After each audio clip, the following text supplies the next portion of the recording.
எல்லோருக்கும் வணக்கம். நான் உங்க தமிழ் இறையுதிர்காடு கதையோட தொடர்ச்சி. அன்று மூப்பு பற்றிய விளக்கத்துடன், இதுவே காயக்கற்பம் உண்பதற்கு முன்பாக உண்ண வேண்டிய முதல் மருந்து என்றும் போகர் பிரான் கூறவும், அதை எழுத்தாணி கொண்டு எழுதியபடி இருந்த கார்மேக கிழார் எழுத்தாணியை கீழே வைத்துவிட்டு கை விரல்களை நீவி விட்டு சோம்பல் முறிக்க தொடங்கினார். அதை கண்ட போகர், என்ன கிழாரே, மூப்பு குறித்து தாங்கள் முன்பே ஏதும் கேள்விப்பட்டிருக்கிறீரோ என்று கேட்டார். கார்மேக கிழார் முகத்தில் வியப்பு. போகர் பிரானுக்கு அஷ்டமா சித்தி கடந்து மனோவாசிப்பும் உண்டு போலும். நான் அதன் பொருட்டே இழுத்தாணியை கீழே வைத்தேன் என்பதை தாங்கள் எவ்வாறு உணர்ந்தீர்கள் பிரானே என்று கேள்வி எழுப்பினார். இனி தெளிவாக விளங்கிக் கொள்ளாமல் எழுதக்கூடாது என்கிற எண்ணம் ஏற்பட்டாலே ஒரு எழுத்தாளன் தன் எழுத்தாணியை கீழே வைப்பான். அடுத்து எழுதும் பொருள் பற்றி தனக்கு தெரிந்திருந்தாலும் அவ்வாறுதான் நடப்பான். இதை மனோவாசிப்பு என்று நீர் கூறினால் மகிழ்ச்சியே என்றார் போகர். சரியாக சொன்னீர். குதம்பை சித்தர் என்பவர் இந்த மூப்பு குறித்து பதிவு செய்துள்ள பாடல் ஒன்று நினைவுக்கு வந்தது. அதை நான் கூறலாமா என்று கேட்டார் கிழார். தாராளமாக சீடர்களே, கிழார் பேச்சை கூர்ந்து கவனியுங்கள் என்று போகர் பிரான் சீடர்களையும் உசுப்பி விட்டார். சீடர்களில் அஞ்சுகன் மிக கூர்மையாக கிழாரையே பார்த்து கொண்டிருந்தான். கிழாரும் குதம்பையார் பாடலை கூறத் தொடங்கினார். அப்பினை கொண்டந்த உப்பினை கட்டினால் முப்பூ வாகுமடி குதம்பாய் முப்பூ வாகுமடி என்பதுதான் அந்த பாடல் வரிகள். அதன்படி பார்த்தால் அப்பு எனில் தண்ணீரை குறிக்கும். தண்ணீரை கொண்டு உப்பினை கட்டினால் என்றால் கடல் நீரில் எடுக்கும் கல் உப்பையே அவர் குறிப்பிடுகிறார். இந்த உப்புதான் நம் அன்றாட வாழ்விலும் பயன்பட்டு வருகிறது. இதை எதை வைத்து முப்பு என்கிறார் என்று கேட்டு முடித்தார் கிழார். கிழாரே, நான் 3 வகை உப்பு என்று முன்பே கூறிவிட்டேன். ஆனால் நீங்களோ கல்லுப்பை மட்டும் குறிப்பிட்டு முப்பு என்றால் எப்படி சரியாகும்? அப்படியானால் அந்த 3 உப்புகள் நீர், நெருப்பு, காற்று எனும் 3 பூதங்களின் கூட்டுதான் அந்த மூப்பு. இப்போது சொல்லுங்கள், அது எது என்று. போகர் இப்படி கேட்கவும், நீருக்கு கடல் நெருப்பெனில் வெடிக்கு உதவும் வெடியுப்போ? என்னை கேட்காதீர்கள். இந்த முப்பு சில நேரங்களில் மாறுபடக்கூடும். ஆயினும் 3 பூத சேர்க்கையில் 2ஐ சொன்ன நீங்கள் 3வதையும் கூறுங்கள் பார்ப்போம் என்றார் போகர். பிரானே, நான் என்ன சித்தனா? ஒரு தமிழாளன், வயலாளன், உழவன். உங்களைப் போல மனவாசிப்பெல்லாம் என் போன்றோருக்கு ஏது என்றார் கிழார். கார்மேக கிழார் குலைந்த குரலில் தன் கொக்கி நிறகுகளை ஒத்த தாடியை தடவியபடியே கேட்டார். பதிலுக்கு சிரித்த போகர், தமிழாளன் எனும் வயலாளனே மேலாளன் கிழாரே. உலகை சுற்றி வந்தவன் என்ற முறையிலும் கண்டங்களை விண்டவன் என்ற முறையிலும் கூறுகிறேன். தமிழிற்கு இணையாய் ஒரு மொழியை நான் எங்கும் உணரவில்லை. பிற மொழிகள் பேச மட்டுமே பயன்படும் நிலையில் தமிழின் லகரம் கபாலத்தில் அமிர்தம் துளிக்க செய்யும் தசை நார் அசைவுகளை கொண்டிருப்பதை என்னவென்று சொல்வேன்?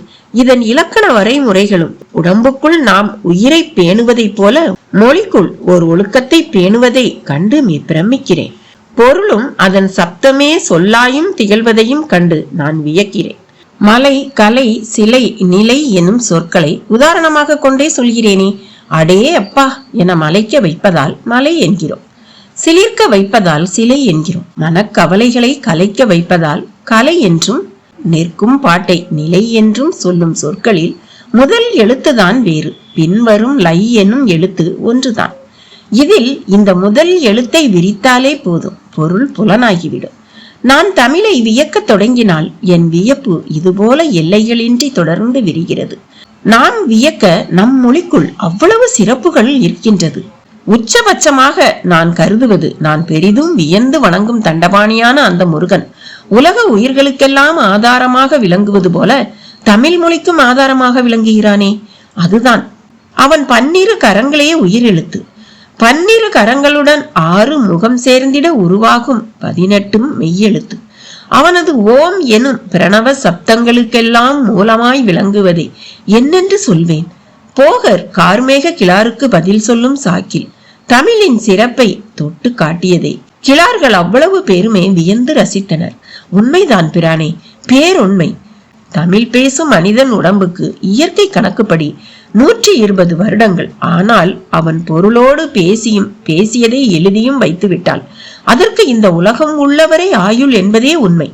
என்று அங்குள்ள கிளார்களில் அதுவரை எதுவுமே பேசியிராத வேல்மணி கிளார் என்பவர் கூறவும், வேல்மணி கிளாரே, உமது பெயரிலுள்ள வேலுக்கு ஒரு தனித்த சிறப்பு உண்டு, அதை நீர் அறிவீரா என்று கேட்டார் போகர். ஐயன் முருகனின் திருக்கை ஆயுதம் அது. அதை தாங்கள் மனித உடலோடு குறிப்பாக உச்சி முதல் குதம் வரை பொருத்தி பார்த்து சொன்ன அகப்பொருளை நான் அறிவேன். புறத்தில் இது பாய்ந்து சென்று தாக்கும் ஆயுதம் என்பதை தவிர வேறு எனக்கு எதுவும் தெரியாது என்றார். சரியாக சொன்னீர். புறத்தில் இது ஆயுதமே. ஆயினும் ஆயுத பெயர்களை மனிதர்கள் தங்கள் அடையாளமாக வைத்துக் கொள்வதில்லை. கோளரி, வாள், கட்டாரி, கதை, தண்டக்கோல், கத்தி என்று எத்தனை எத்தனை ஆயுதங்கள் இருக்கின்றன. ஆயினும் இவற்றை எவரும் பெயராக வைத்துக் கொள்வதில்லை. ஆனால் வேலை விரும்பி வைத்துக் கொள்வர். ஆழம், அகலம், கூர்மை என்னும் வேலின் தன்மைகளும் இதற்கு ஒரு காரணம். இதையெல்லாம் விட மதிப்புமிக்க காரணம் இன்னும் ஒன்று உண்டு, அதை அறிவீரா என்று கேட்டார் போகர். அருகிலேன் பிரானே என்றார் வேல்மணி கிளார். இப்போது நான் கூறுகிறேன், அறிந்து கொள்ளுங்கள். முருகப்பெருமானை குலதெய்வமாக கொண்ட பழங்குடியர்கள் முருகன் மேல் கூட சத்தியம் செய்வார்கள். ஆனால் வேலின் மேல், அவன் சேவலின் மேல் சத்தியம் செய்ய சொன்னால் செய்ய மாட்டார்கள். அவ்வளவு பயம். வேல் சக்தி ஆயுதம் மட்டுமல்ல, சத்திய ஆயுதமும் கூட. போகரின் விளக்கத்தில் புதிதாக பல பல செய்திகள். தான் ஒரு பிரபஞ்ச ஞானி என்பதை போகர் நொடிக்கு நொடி நிரூபிப்பது போல இருந்தது. அற்புதமான விளக்கம் போகர் பிரானே. முப்பு பற்றி தொடங்கிய நமது உரையாடல் வேல் வரை நீண்டுவிட்டது. முப்பை தொடர்வோமா? கார்மேக கிளார் பிடித்து இழுத்தார். தாராளமாக தொடர்வோம். பஞ்சபூதங்களில் நீர், நெருப்பு, காற்று இம்மூன்றும் ஒன்றோடொன்று கலந்து செயல்படுபவை. காற்று நெருப்பில் அடங்கும், நெருப்பு நீரில் அடங்கும், நீர் மண்ணில் அடங்கும், மண்ணோ விண்ணில் அடங்கும். உப்பு வரையில் விண்ணுக்கும் மண்ணுக்கும் நேரடி சம்பந்தமே இல்லை.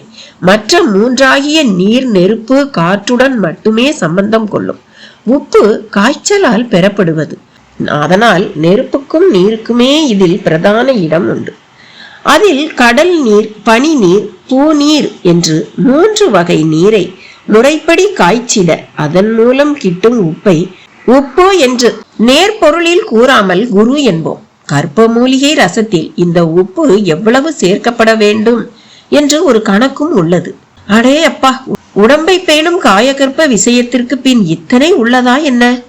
பின் என்ன நினைத்தீர்? இந்த காயகற்பம் தன்னை உண்பவனை முதலில் முதுமையிலிருந்து விடுவிக்கிறது, பின் நோயிலிருந்து விடுவிக்கின்றது. 100 கடந்தும் நூல் கோர்க்கலாம். ஒரு கவளம் உணவு உண்டு, ஒரு மண்டலம் உணவின்றி வாழலாம். மிக முக்கியமாக பரகாய பிரவேசம் செய்திட கற்ப உடல் தான் உற்ற தோது. போகர் பிரான் உப்பை தொட்டு சொன்ன செய்தியின் முடிவில் பரகாய பிரவேசம் என்னும் கூடுவிட்டு கூடுபாயும் கட்டத்தை தொடவும் எல்லோரிடமும் பெரிதான ஆர்வம். பிரானே, தாங்கள் எங்கள் முன்னால் கூடுவிட்டு கூடுபாய்ந்து காட்டுவீரா என்று அருணாச்சல கிளார் கேட்கவே செய்தார். அதை பார்த்து நீங்கள் என்ன செய்ய போகிறீர்கள் என்று திருப்பி கேட்டார் போகர். காண கிடைக்காத காட்சி அல்லவா, அதனால் தான் கேட்டேன் என்றார் கிளார். அற்ப பரவச உணர்வுக்காக இதுபோல விருப்பம் கொள்ளாதீர்கள். உடம்பிலிருந்து உயிரை பிரிப்பது என்பது ஒரு உடல் வரையில் ஒரு முறை மட்டுமே நிகழ வேண்டிய செயல்பாடு. ஒவ்வொரு முறை உடம்பை துறக்கும் போதும் அந்த பிறப்பையும் துறக்கிறோம். எந்த உடலில் புகுகிறோமோ அந்த உடலுக்குரிய கர்மத்தை அனுபவிக்க வேண்டியவர்களாகவும் ஆகின்றோம். இந்த பிறப்பே போதும் எனும் ஞானமே ஒருவனை சித்தனாக்குகிறது. அப்படி சித்தனாகுபவன் தான் அறிந்த பரகாய பிரவேசத்தை எந்த காரணம் கொண்டும் விளையாட்டுக்கு பயன்படுத்தி தன் சித்த விலாசத்தை இழக்க மாட்டான். பூலோக மாயையை அறியாமல் சுந்தரன் எனும் கைலாய ஊழியன் பூவுலகம் வருகையில் மூலன் எனும் கேதாரியின் உடலில் புகுந்து பின் திருமூலனாகி பட்ட பாட்டை சித்தர்கள் உலகம் நன்றாகவே அறியும். எனவே என்னால் உங்களுக்கு அந்த பரவச அனுபவத்தை தர இயலாது என்றார் போகர். அப்படியானால் தாங்கள் எவ்வாறு கண்டம் விட்டு கண்டம் பறந்து செல்கிறீர்கள்? மனிதர்கள் பறப்பது என்பது புராணங்களில் கூட நாங்கள் கேட்டு அறியாத ஒன்றாயிற்றே என்றார் கார்மேக கிளார். அதை கேட்டு சிரித்த போகர், எதற்காக இருக்கிறது மேகமணி குளிகை எனும் ரசமணி என்று கேட்டது மட்டுமல்ல, ஒரு எலுமிச்சை அளவு இருந்த அதை எடுத்து காட்டவும் செய்தார். பறப்பதற்கும் இதற்கும் என்ன சம்பந்தம் என்று கேட்டார் கிளார். இன்று ஓடி வந்த மருத முத்திரிடம் பீதி நிறைந்த இளைப்பு. அதற்குள் சத்தம் கேட்டு வாட்ச்மேன் மணியும் ஓடி வந்தவனாக எங்கய்யா பாம்பு என்று கேட்க, தோட்டத்துல செம்பருத்தி செடிக்கு தண்ணி விட்டிட்டு இருந்தேன், பக்கத்துல சப்போட்டா மரம், அதுலதான் நல்லா படம் எடுத்து நின்னுகிட்டு என்னையே பார்த்துக்கிட்டு இருந்துச்சு. வாயா, 2ல 1 பாப்போம் என்று மணி அழைக்க இருவரும் ஓடினார்கள். பானு பிரசாத கடிதங்களோடு தன் அலுவலக அறை நோக்கி சென்றார். மணி, அதை அடிக்கலாம் கூடாது, கேர்ஃபுல், அவசரப்படாம செயல்படுங்க என்று பாரதி அவர்கள் பின்னால் செல்ல, ஹெல்மெட்டை அங்கு ஒரு இடத்தில் வைத்துவிட்டு அரவிந்தனும் சென்றார். பங்களாவின் வடக்கு பக்கமாய் இன்னொரு பங்களா கட்டலாம் என்னும் அளவிற்கு விஸ்தாரமான இடம். அதில் புல்வெளி பவுண்டன், விசிறி வாழை, கொய்யா, சப்போட்டா என்கிற மரங்கள், அது போக பூச்செடிகள். அங்கேயே ஒரு ஓரமாய் ஆஸ்பெஸ்டாஸ் கூரையால் ஆன ஷெட். அதன் முகப்பிலும் 2 இடுக்குகளிலும் பயன்பட்டு முடிந்த ராஜமகேந்திரனின் பிளக்ஸ் பேனர்கள். சப்போட்டா மரத்தை ஒட்டி நின்று மருதுமுத்து பாம்பு படம் விரித்ததாக சொன்ன இடத்தை காட்டிய போது அங்கே பாம்பு இல்லை. ஓடிடிச்சாட்டம் இருக்கு என்றான். இத்தனை வருஷத்துல ஒரு தண்ணி பாம்பு கூட இங்க வந்தது இல்லையா? அப்ப நான் என்ன பொய்யா சொல்றேன்? அவர்கள் தங்களுக்குள் முட்டிக்கொண்டனர். பாரதியோ அரவிந்தனை பார்த்தான். ஐ எம் வெரி சாரி, உங்களை வாங்கன்னு கூப்பிட கூட இல்ல, அதுக்குள்ள பாத்தீங்களா? இதுதான் இப்ப என்னோட குழப்பமான நிலை என்றான். பரவாயில்ல பாரதி, எனக்கு தான் பாம்பை பாக்குற பாக்கியம் இல்ல. பை தோட்டம் நல்லா இருக்கு என்றான் அரவிந்த். மிக லகுவாக பேசிய அரவிந்தனுக்கு ஒரு சிரிப்பை பதிலாக உதிர்த்தவள் மணியை பார்த்து, மணி, நல்லா தேடி பாருங்க, கண்ணுல பட்ட ஃபயர் சர்வீஸுக்கு போன் பண்ணணும் என்றான். ஐயோ அம்மா, இதுக்கெல்லாமா அவங்கள கூப்பிடுறது? நீங்க போங்கம்மா, நாங்க பாத்துக்கிறோம். நோ, பாம்பை பார்த்தாலே அடிச்சு கொள்ற அந்த காட்டு மிராண்டித்தனம் எல்லாம் கூடாது. அதுவும் ஒரு ஜீவன் தான். நமக்கு இருக்கிற எல்லா உரிமையும் அதுக்கும் இருக்கு. அதுக்காக அது கடிச்சு யாராச்சும் செத்தா அதை புடிச்சு கோர்ட்ல நிறுத்தி கடிச்சியான்னா கேட்பாங்க? போங்கம்மா, நாங்க பாத்துக்கிறோம். நோ மணி, இந்த கிண்டல் எல்லாம் too much. I am very serious. Bharathi முகம் க்ஷணத்தில் மாறியது. மணியும் முகபாவத்தில் சற்று பயத்தையும் பணிவையும் காட்ட, பாரதியும் அரவிந்தனோடு திரும்பி பேசியபடியே நடந்தான். என்ன சார், 2 வீலர்லயே வந்துட்டீங்களா? ஆமாம் பாரதி, இரும்பு குதிரைதான் சென்னை டிராபிக்கு ஆப்ட். ஆனாலும் ஹெல்மெட்டோட கிளம்பும் போது ஏதோ யுத்தத்துக்கு போற மாதிரி இல்ல? உண்மைதான். இன்னைக்கு ஒரு இந்தியன் ஹார்ட் கிட்னி இல்லாம கூட இருப்பான். 2 வீலர் செல்போன் இல்லாம இருக்க மாட்டான். உங்க பத்திரிகையே கூட அவங்க விளம்பரங்களால தான் சர்வை ஆயிட்டு இருக்கு. அதற்குள் போர்ட்டிகோ கடந்து வாசல் வந்துவிட அழகாய் சூக்களை கலட்டி விட்டவனாய் ஓரமாய் வைத்த ஹெல்மெட்டை ஒரு பார்வை பார்த்துவிட்டு பாரதியை தொடர்ந்து உள்ளே நுழைந்தான். அழகான ஹால், பாரதியின் ரசனைக்கேற்ற ஓவியங்கள், கலைப்பொருள்கள், குறிப்பாய் ஒரு டிஸ்பிளேயில் கோலி குண்டு, கிட்டிப்புல், பம்பரம், பல்லாங்குழி, கவன்கல். ஹே, இன்ட்ரெஸ்டிங் கலெக்ஷன் என்று அவனிடம் ஒரு சன்னமான கூவல். முதல்ல உட்காருங்க அரவிந்தன் சார், உடனே திரும்பி போகணுங்கிற நெருக்கடியெல்லாம் இல்லையே. இல்ல பாரதி, இன்ஃபேக்ட் டின்னருக்கு நாம எங்கேயாவது வெளியே போறதா இருந்தா கூட போகலாம். ரொம்ப சந்தோஷம் அரவிந்த். இப்ப டீ சாப்பிடலாமா? கிரீன் டீ கிடைக்குமா? ஷோர், அடைக்கலம்மா. காதுல விழுந்துச்சும்மா, 5 நிமிஷத்துல வரேன் என்றாள் அடைக்கலம்மா. அரவிந்தன் பார்வை நாலாபுரமும் உட்கார்ந்தபடியே பார்த்தது. ஏதோ ஒரு அரண்மனைக்குள் இருப்பது போல ஒரு உணர்வு தட்டியது. அப்படியே விபூதி வாசம் அப்போதுதான் அவன் மூக்கை உரசவும் செய்தது. ஆமா பாரதி, என்ன ஒரே விபூதி வாசனை? பூஜை ரூம் பக்கத்துல இருக்கா? அவன் அப்படி கேட்ட மறு வினாடி பாரதியின் முகத்தில் சலனமும். பார்வை ஹாலின் ஒரு பகுதியில் முருகன் படத்துக்கு கீழ் வைக்கப்பட்டிருந்த அந்த மரப்பெட்டியின் மேல்தான் சென்று நின்றது. அதை பார்த்தபடியே எழுந்தவள், வாங்க சார், வாசனைக்கு காரணத்தை கிட்டையே போய் தெரிஞ்சுக்கலாம் என்றபடியே நடந்து பெட்டியை சமீபித்து நின்றாள்.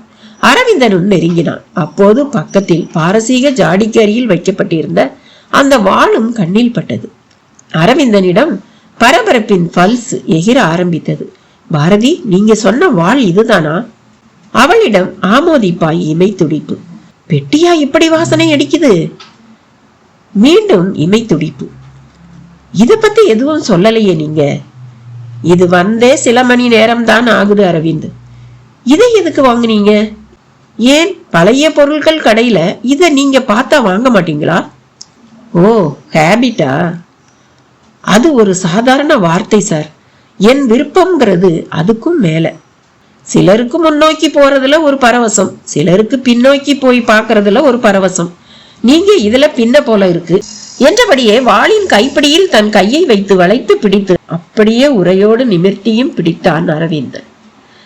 பாரதியிடம் ஹார்ட் பீட் கணிசமாக அதிகரிக்க தொடங்கியது. நான் இப்ப ஒரு ராஜா மாதிரி இருக்கேனா என்று கத்தியை பிடித்தபடியே விளையாட்டாக கேட்டான். பாரதி பதில் கூறாமல் அவனையே பார்த்தாள். அடுத்து அவன் வாளை உருவி வெளியே எடுக்க வேண்டும் என்று நினைத்தாள். அவன் உரையோடு ஒருமுறை வீசி பார்த்து அது பாரமாக இருப்பதை உணர்ந்து உரையை விட்டு வாளை வெளியே எடுக்க முனைந்தான். பாரதி சட்டென்று நாலாபுரமும் பார்த்தாள். அடைக்கல் அம்மா டீ தயாரித்து எடுத்து வந்தபடி இருக்க அவளை பார்வையாலேயே கிட்ட வராதே என்று தடுத்து நிறுத்தியவள் முன் அரவிந்தனும் வாளை உருவ முனைய அவன் மார்பு பக்கம் இருந்து சட்டென்று செல்போன் ஒலித்து அவன் முனைப்பை தடுத்தது. அந்த கத்தியை ஒரு கையில் பிடித்தபடியே செல்போனுக்கு தன் வலது காது மடலை கொடுத்தான். எழுத்தாளர் அரவிந்த் சார் தானே? ஆமாம், நீங்க? சார், நான் உங்களோட வெரி பிக் ஃபேன் சார். என் பேரு மூர்த்தி சார். சந்தோஷம் மிஸ்டர் மூர்த்தி, நான் இப்ப ஒரு முக்கியமான மீட்டிங்ல இருக்கேன்.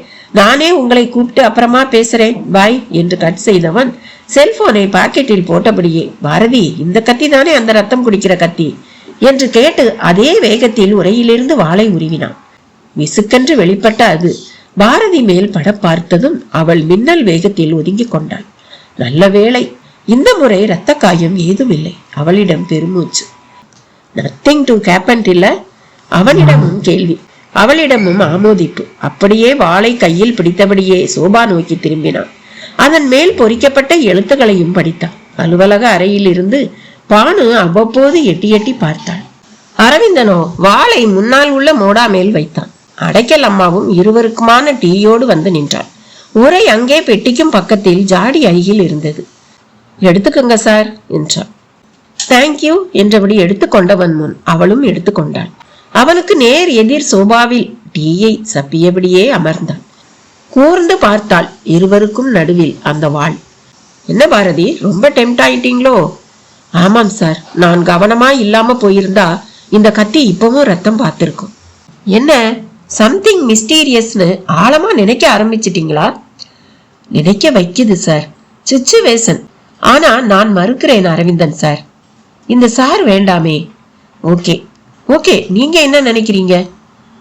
நீ இதுல நினைக்க என்ன இருக்கு? எல்லாமே என் வரையில நார்மலா இருக்கிற மாதிரி தான் தெரியுது. ரியலி? ஆமா, இப்ப என்ன பெருசா அமானுஷியமா நடந்துடுச்சு? எல்லாமே ஜஸ்ட் கோ இன்சிடென்ட். என்ன இந்த கோ இன்சிடென்ட் உங்க வரையில கொஞ்சம் அதிகமா நடந்துட்டதால ஒரு கற்பனை, அதன் காரணமான பயம்னு வேணா சொல்லலாம். நீங்க இப்படி சொல்றது எனக்கு கொஞ்சம் ஆறுதலா இருக்கு சார். இப்பதானே இந்த சார் மோரெல்லாம் வேண்டாம்னு சொன்னேன். சட்டுன்னு வரமாட்டேங்குது இல்லையா? எல்லாம் வரும். என்ன உங்க காலேஜ் மெட்டா கற்பனை செஞ்சுக்கங்க. காலேஜ் மெட்டுனா வாங்க போங்கன்னு சொல்ல முடியாதே என்றாள் பாரதி. வேண்டாம், என்ன உங்க வயசு? எதுக்கு இப்ப இந்த கேள்வி அரவிந்தன் சார்? நயன்தாராவே சொல்லிட்டாங்க, நீங்க ஏன் சொல்ல மாட்டேங்கிறீங்க? கமான். 29. எனக்கு 33. ஜஸ்ட் 4 இயர்ஸ் தான் வித்தியாசம். நாம வா போ நீனே பேசிக்கலாம். அரவிந்தன் பேச்சு அவள் முகத்தில் பன்னீரை தெளித்தாற் போல் உணரச் செய்து வெறிக்க செய்தது. பானு அப்போது சில கவர்களோடு வெளிப்பட்டு புறப்பட்டு சென்றாள். செல்லும் போது அரவிந்தனை விழுங்குவது போல பார்க்க தவறவில்லை. கமான் பாரதி, ஃபார்மலான இடைவெளி இனி வேண்டாம்னு நினைக்கிறேன். எவ்வளவு எழுதி இருப்பேன், இப்ப பேசிட்டு இருக்கேன், தட்ஸ் ஆல் அவன் தூண்டினான். தேங்க்யூ அரவிந்த், நான் இப்ப ரொம்ப ஃப்ரீயா ஃபீல் பண்றேன் என்றாள் பாரதி. குட், இந்த அரவிந்தன்ல கூட கொஞ்சம் டிஸ்டன்ஸ் தெரியுது. அரவிந்தனு கூப்பிடு, ஒரு நல்ல க்ளோஸ் ஃப்ரெண்ட்ஷிப்பை நீங்க ஃபீல் பண்ணலாம். ஷியோர். பத்திரிகை துறையில இருக்க, அப்பா ஒரு செலிபிரிட்டி வேற, நிச்சயம் மனம் விட்டு பழகிற நட்பு அமைகிறது சிரமமா இருக்கும். அதனால இண்டிவிஜுவலா செயல்படுறது அதிகமா இருக்கும். அம்மா ஸ்கூல் டேஸ்லயே இறந்துட்டாங்க இல்லையா?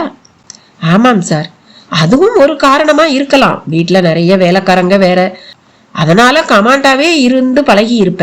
அப்பாவை கூட டைனிங் டேபிள்ல பார்த்தாதான் உண்டு இல்லையா? என்ன சார், ஸ்கேன் பண்ணி பார்த்த மாதிரி இருக்கு உங்க பேச்சு. கம் க்ளோஸ் டு மீ, பயப்படாத. எந்த காரணத்தை கொண்டும் ஐ லவ் யூ எல்லாம் சொல்லிட மாட்டேன். நான் இப்ப உன் நண்பன், நீ என் தோழி. தமிழ் சினிமாவோட எந்த பாதிப்புகளும் நமக்கு கிடையாது. ஓகே? அரவிந்தன் அத்தனை வேகமாக நெருங்கி வந்து பேசுவான் என்பதை பாரதி துளி கூட கற்பனை செய்திருக்கவில்லை. அதிலும் அந்த ஐ லவ் யூவை நினைக்க கூட இல்லை. அவள் வரையில் பல அமானுஷ்யங்களுக்கு நடுவில் அதே வேகத்தில் ஒரு மானுடமும் செயல்படுவது போல தோன்றியது. என்ன பாரதி, எதுவும் பேச மாட்டேங்கிற? என்ன பேசுறதுன்னே தெரியல அரவிந்த். தெரியலையா உனக்கா? சரிதான். அவன் கேலியாக சிரித்தான். நிஜமா அரவிந்த்? It's okay. இனி இந்த வாளை பத்தி வித்தியாசமா நினைக்க மாட்டேதானே? ஷியூர். அந்த விபூதி பெட்டி இங்க வேண்டாம். ஒரு மடத்துக்குள்ள இருக்கிற மாதிரி இருக்கு. பின்னால உங்க அப்பாவோட பிளாக்ஸ் இருக்கிற குடோன்ல போட்டுடு. ஓகே. சரி, நாம கொஞ்சம் வேற விஷயம் பேசலாமா? வேற விஷயம்னா? என் ஒத்திகை தொடர பத்தி. பேசலாமே. கராரா சப் எடிட்டராவே பேசு. முதல் அத்தியாயம் எப்படி இருந்தது? ஐயன் சாரி அரவிந்த், கான்சன்ட்ரேட் பண்ணியே நான் படிக்கல என்றான். No problem. இப்ப கூட உன் மெயில திறந்து படிச்சுட்டு பேசலாமே. அப்ப மாடியில என் ரூமுக்கு போயிடுவோமா? அவசியம் இல்ல. இந்த தர்பார்லயே நம்ம விவாதம் நடக்கட்டும். பாக்குறவங்களுக்கும் ஒரு நார்மல் ஃபீல் வரட்டும். அரவிந்தன் ஒரு முடிவோடும் தெளிவோடும் தான் அப்படி சொன்னான். அந்த வேளையில் இஸ் இஸ் இஸ் என்கிற ஒரு மெல்லிய சப்தம் தான் முதலில் கேட்டது. முதல் முறை ஒலித்த அது அடுத்த முறை பலமாய் ஒலிக்கவும் சப்தம் வந்த பக்கம் திரும்பினான் அரவிந்தன். பெட்டி மேல் அந்த 12 அடி நீள நாகம் கம்பீரமாக அமர்ந்திருந்தது. அன்று போகர் காட்டிய ரசமணியை கிளார்கள் மட்டுமல்ல, அந்த எண்டிசை சீடர்களும் தாங்கள் இருந்த இடத்தில் இருந்தபடியே உற்று பார்த்தனர். போகரோ அருகில் இருந்த தண்ணீர் பானையை சீடன் ஒருவனை அழைத்து அருகே எடுத்து வர செய்து அந்த பானைக்குள் அந்த ரசமணியை போட்டார். போகர்பிரான் அதை எங்கள் கரங்களில் தந்து பார்க்க சொல்வீர்கள் என்று எண்ணினோம் என்றார் அருணாச்சல கிளார். அது எனக்கு பயன்படுவது. என் பிறந்த நட்சத்திரம் தசா புக்திக்கு ஏற்ப இதை கொங்கணர் எனக்கு செய்து தந்தார். இந்த ரசமணி எப்போதும் இயங்கும் தன்மையுடையது. இதன் விசைப்பாட்டுக்கு, அதாவது புவியீர்ப்பு விசைப்பாட்டுக்கு எதிரானது. என்னுடன் இருக்கும் போது இது எதிர்வினை புரியாது. உங்களிடம் நான் இதை தரும் பட்சத்தில் எதிர்வினை புரியலாம். அதனால் உங்கள் உடல் வெப்பத்தில் மாற்றமும் இரத்த ஓட்டத்தில் அழுத்தமும் உருவாகி அது மாரடைப்பு வரை உங்களை செலுத்தலாம். அதனால் தான் நான் இதை காட்டினேன், தரவில்லை என்னும் போகரின் பதில் அனைவரையும் பெரும் வியப்பில் ஆழ்த்தியது. போகர் பிரானே, ஒரு உலோக உருண்டை இப்படியெல்லாம் கூடவா செய்யும் என்று கேட்டார் வேல்மணி கிளார். உலோகம் போன்ற உருண்டை என்று கூறுங்கள். உலோகம் என்பது இந்த மண் சார்ந்தது, புவியீர்ப்பு விசைக்கு கட்டுப்பட்டது. இதுவோ அதற்கு எதிரானது. எந்த வகையில், எப்படி என்று கிளார் கேட்கும் போதே போகர் பிரான் ரசமணியை போட்ட அந்த பானை மெல்ல பறப்பது போல மேல் எழும்பி அந்தரத்தில் நிற்க தொடங்கியது. அதை கண்ட அவ்வளவு பேரும் வியப்பில் விடைத்து நின்றனர். இது என்ன, குரளி வித்தை போல் இருக்கிறதே என்றார் கார்மிக கிளார். குரளி வித்தை அல்ல, இதுவும் ஒரு வகை விஞ்ஞானம். அதை விளக்குவீர்களா போகர் பிரானே? முதலில் அந்த பானையை கீழே இறக்கி வைத்து கயிற்றோடு கட்டுங்கள். ரசமணி அதனுள்ளேயே இருக்கட்டும். இந்த நீரை நாளை எல்லோரும் பருகுங்கள். காய கற்பம் தரும் பயனை இந்த நீரும் தந்திடும். குடல் சுத்தம், சிறுநீரக சுத்தம், பித்த கேந்திர சுத்தம், மலப்பை சுத்தம் எனும் 4 வகை சுத்தம் இதனால் உண்டாகும். பொதுவாக சிறுநீரில் மண்ணில் தாவரங்கள் விளையாது. ஆனால் இந்த தண்ணீரின் சிறுநீரில் புற்கள் தலைக்கும். மண்ணில் உப்பு படியாது. இந்த ரசமணி தண்ணீரில் தன் வேதி செயலை நிகழ்த்தியபடியே இருக்கும் என்று விளக்கமளித்த போகர், ரசமணி குறித்து படிக்க நேரும் தருணங்களில் விவரமாக கூறுகிறேன் என்ற போகர், இப்போது காலத்துளி எவ்வளவு என்று கேட்க, அங்கு ஒரு மேடை மேல் வைக்கப்பட்டிருந்த நீர்க்கடிகையை உற்று பார்த்த புலிப்பாணி, குருபிரானே, சூரிய அஸ்தமனமாகி 2½ நாளிகை கழிந்துள்ளது. இன்றைய உதயப்படி 32½ நாளிகை கழிந்துள்ளது. விடிவதற்கு 27½ நாளிகை உள்ளது என்றான். நல்லது, இன்றைய பாடகாலம் இதோடு நிறைவு வரட்டும். 1 நாளிகை கால அளவுக்குள் இரவு பசியாரி உறங்கச் செல்லுங்கள். நாளைய பொழுது நல்ல பொழுதாய் விடியட்டும் என்று கைகளை உயர்த்தி ஆசீர்வதித்தார் போகர். கிளார்கள் கையை ஊன்றி எழுந்தனர். ஆனால் சீடர்கள் ஊன்றாமல் நொடி பொழுதில் எழுந்து நின்றனர். போகரின் சித்த கொட்டாரத்தில் ஆங்காங்கே எரிந்தபடி இருக்கும் தீப்பந்த தீ நாக்குகள் ஊட ஈசலும் உமி வண்டுகளும் கொட்டமடித்துக் கொண்டிருந்தன. மற்றபடி பம்மன காதையழுத்தும் இரவு கரி கட்டியால் எல்லா புறமும் சூழ்ந்து கிடந்தது. காற்றிடம் ஓர் அறிஞனுக்கு உண்டான நிதானம். பெரிய வீச்சு இல்லை, அதற்காய் தழுவல் இல்லாமலும் இல்லை.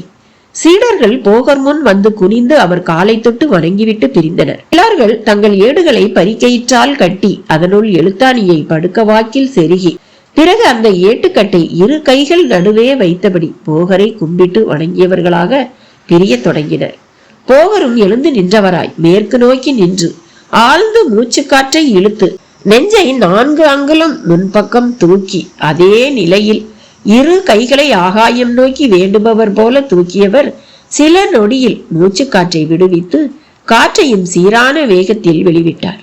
கச்சிதமாய் கம்பண்ணன் எனும் அவரது உதவியாளன் கொள்ளு ரசமும் ஈச்சம்பள கூடும் அவருக்கான உணவாக செய்து இரு கலயங்களில் வைத்து எடுத்து வந்திருந்தான். வைத்துவிட்டு செல் என்று பார்வையாலேயே கூறியவர் அவருக்கான சயன பாகத்தில் நுழையாமல் ஒரு கோலுடன் புறம் கிளம்பினார். மை இருளுக்குள்ளும் ஊடுருவ முடிந்த பார்வை வளம் களிப்புக்காக செல்லும் அவருக்கு வழிகாட்டியது. இது ஒரு புறம், இது எல்லாமே அன்றாடங்கள். கொட்டாரத்தில் தங்கியிருந்து சிகிச்சை பெற்றிடும் நோயாளிகளுக்கு வெள்ள பணியாரமுடன் கடுக்காய் அன்ன உருண்டைகளும் முசுமுசுப்பை ரசமும் உணவாக தயாராகி கொண்டிருந்தன. சீடர்களுக்கும் வெள்ள பணியாரமுடன் வரகு களி புளி மிளகு சாற்றுடன் காத்திருந்தது. சீடர்கள் அதை தங்களுக்கான பீங்கான் ஏனங்களில் பிடித்தும் பிசைந்தும் தீப்பந்த ஒளிகளுக்கு நடுவே வட்டமாக அமர்ந்தும் ருசித்து சாப்பிட்டனர். சிலர் வரகு களியை தயிரில் கரைத்து உண்ண விரும்பினர். ஆனால் ஆகார சிப்பந்திகள் தயிர் தர மறுத்தனர். இரவு நேரத்தில் கீரைக்கும் தயிர் வகை உணவுக்கும் கொட்டாரத்தில் தடையுண்டு. அது மந்த நிலையை தோற்றுவிக்கும், புத்திக்கூறாக இருக்க விடாது. காற்றில் புறத்தில் அழுத்த குறைபாடு ஏற்படும் தருணங்களில் தூக்கம் வரவழைக்கும். ஆனால் காலையில் எதையும் எவ்வளவும் உண்ணலாம். இருப்பினும் பொதினி மலைக்குன்றை 4 முறை வலம் வந்திருக்க வேண்டும். இரு தோள்களிலும் வியர்வை பாம்புகள் சீர வேண்டும். இது எல்லாமே கொட்டார கட்டுப்பாடுகள் எனப்படும் விதிமுறைகள். பெரும்பாலும் எந்த சீடனும் இந்த கட்டுப்பாடுகளை மீறியதில்லை. உணவு உண்டு முடித்த நிலையில் படுக்க செல்வர். அருகிலேயே சமணர் படுக்கை போல கல்மேடையாக செதுக்கப்பட்டிருக்கும் பாறை மேல் சிலர் தங்கள் பருத்தி ஆடையை விரித்து அதன் மேல் படுப்பர். தலை தரையோடு சமதையாக இருக்க வேண்டும். தலையணையாக தலையின் பின்னுடிதான் திகழ வேண்டும். ஒரு பலகை கூட வைத்துக் கொள்ளக்கூடாது. கொட்டாரத்தில் சேர்ந்த புதிதில் மிகவே கஷ்டப்பட்டனர். போகிக்கே தலையணை, ரோகிக்கும் யோகிக்கும் அது ஆகாது என்பார் போகர். எனவே பாறை தளத்தில் துணி விரித்தோ இல்லை பாய் விரித்தோ படுப்பார்கள் சீடர்கள். கோரை பாயை போகர் மிகவும் விரும்புவார். அவர் அதையே பயன்படுத்துகிறார். கோரைக்கு மருத்துவ குணம் உண்டு. உடம்பின் உஷ்ணம் அதன் மேல் படும்போது அது வேக்காட்டுக்கு உட்பட்டு தனக்குள் இருக்கும் ரசத்தை ஆவியாக்கும். அதை சுவாசிப்பது நல்லது. அந்த ரசம் மயிர் கண்களில் தங்கி வியர்வை நாளங்களை நன்கு தூண்டிவிடும். இதனால் தாகம் நன்கு எடுத்து உடம்பின் தண்ணீர் தேவை பூர்த்தியாகும். சீதள உடம்பு உடையோருக்கு செம்மறியாட்டு கம்பளியை சிபாரிசு செய்வார். இதை போர்த்தி உறங்க வெப்பம் மிகுந்து சீதளம் கட்டுப்படும். உறங்குவதில் கூட ஆரோக்கிய ரகசியம் மிகுதியாக உள்ளது என்று சொல்வார். அன்றைய இரவு பொழுதும் போகரின் கொட்டாரத்தில் வழக்கமான ஒரு நாளாக கழிந்து முடிந்த நிலையில் சீடர்களில் அஞ்சுகனும் புலிப்பாணியும் உறக்கம் வராதவர்களாக பாறை ஒன்றின் மேல் மல்லார்ந்து இருந்தனர். விண்ணில் நட்சத்திரங்களின் ஜாஜ்வல்ய ஒளி.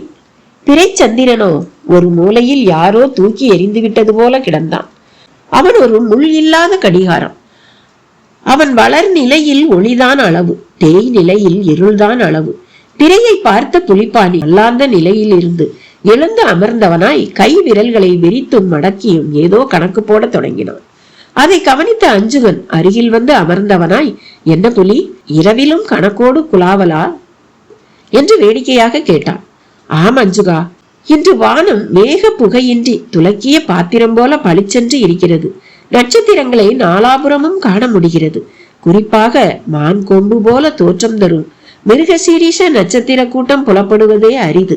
அது இன்று நன்றாக புலப்படுகிறது என்றான். பிறை நிலவிடமும் 5ஆம் நாளான பஞ்சமியின் ஒளிப்புணல். வளர்விரை காலகட்டம் இது அல்லவா? அடுத்த பௌர்ணமி சித்திரை பௌர்ணமி. பூமிக்கும் நிலவுக்குமான தூரம் மிகவுமே குறைவுபடும் நாள். சந்திர வாரிதியும் பூமி மேல் ஏராளமாக பட்டு தெரிக்கும் நாள்.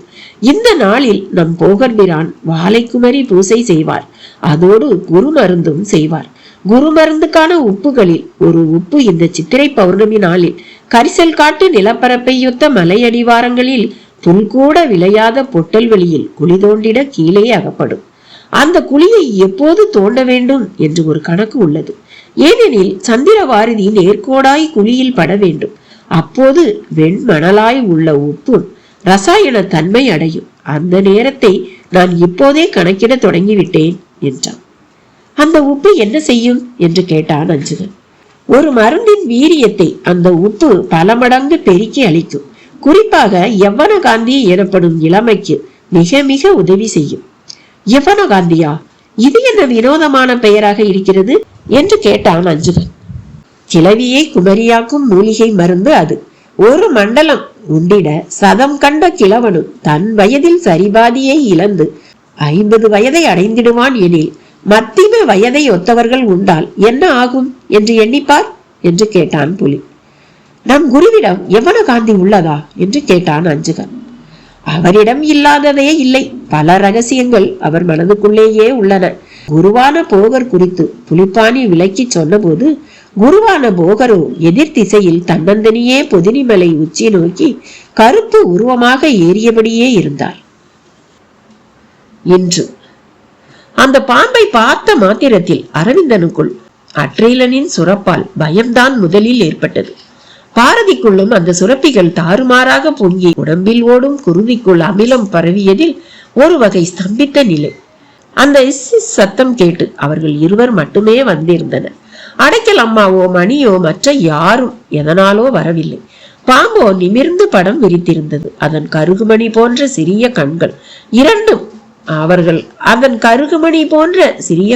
இரண்டும் பாரதியையும் அரவிந்தனையும் வெறிப்பதை நன்றாக உணர முடிந்தது.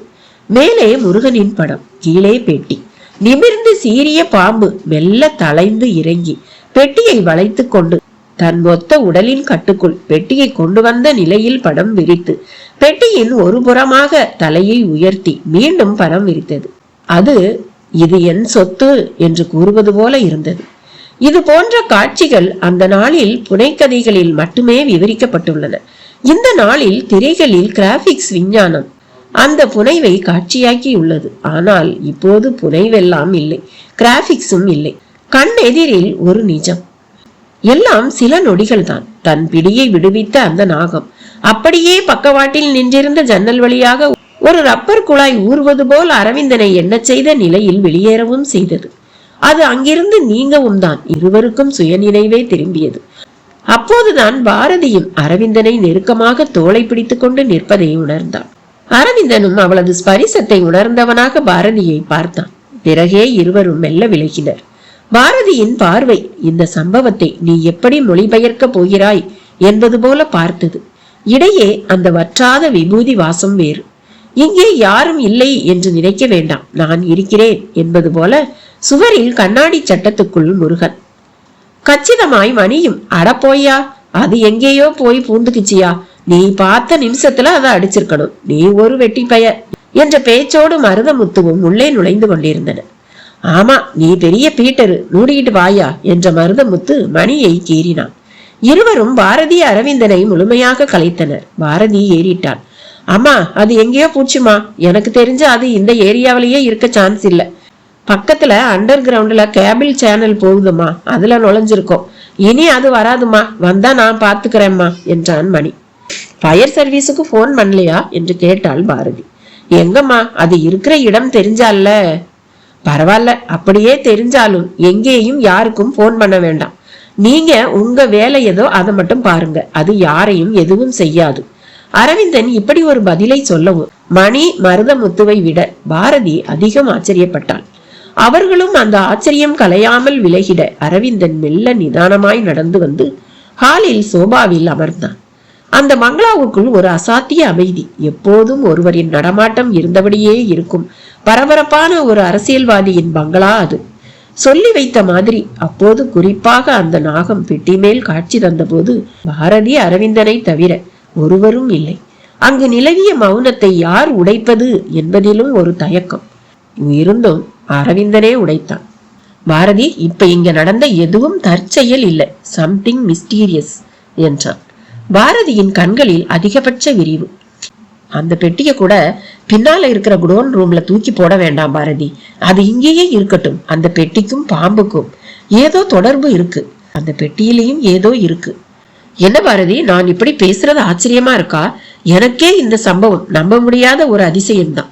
எப்பவும் அமானுஷ்யம்ங்கிறது ரெண்டு விதம். ஒண்ணு கேள்விப்படுறது, அடுத்து நமக்கே அந்த அனுபவம் ஏற்படுவது.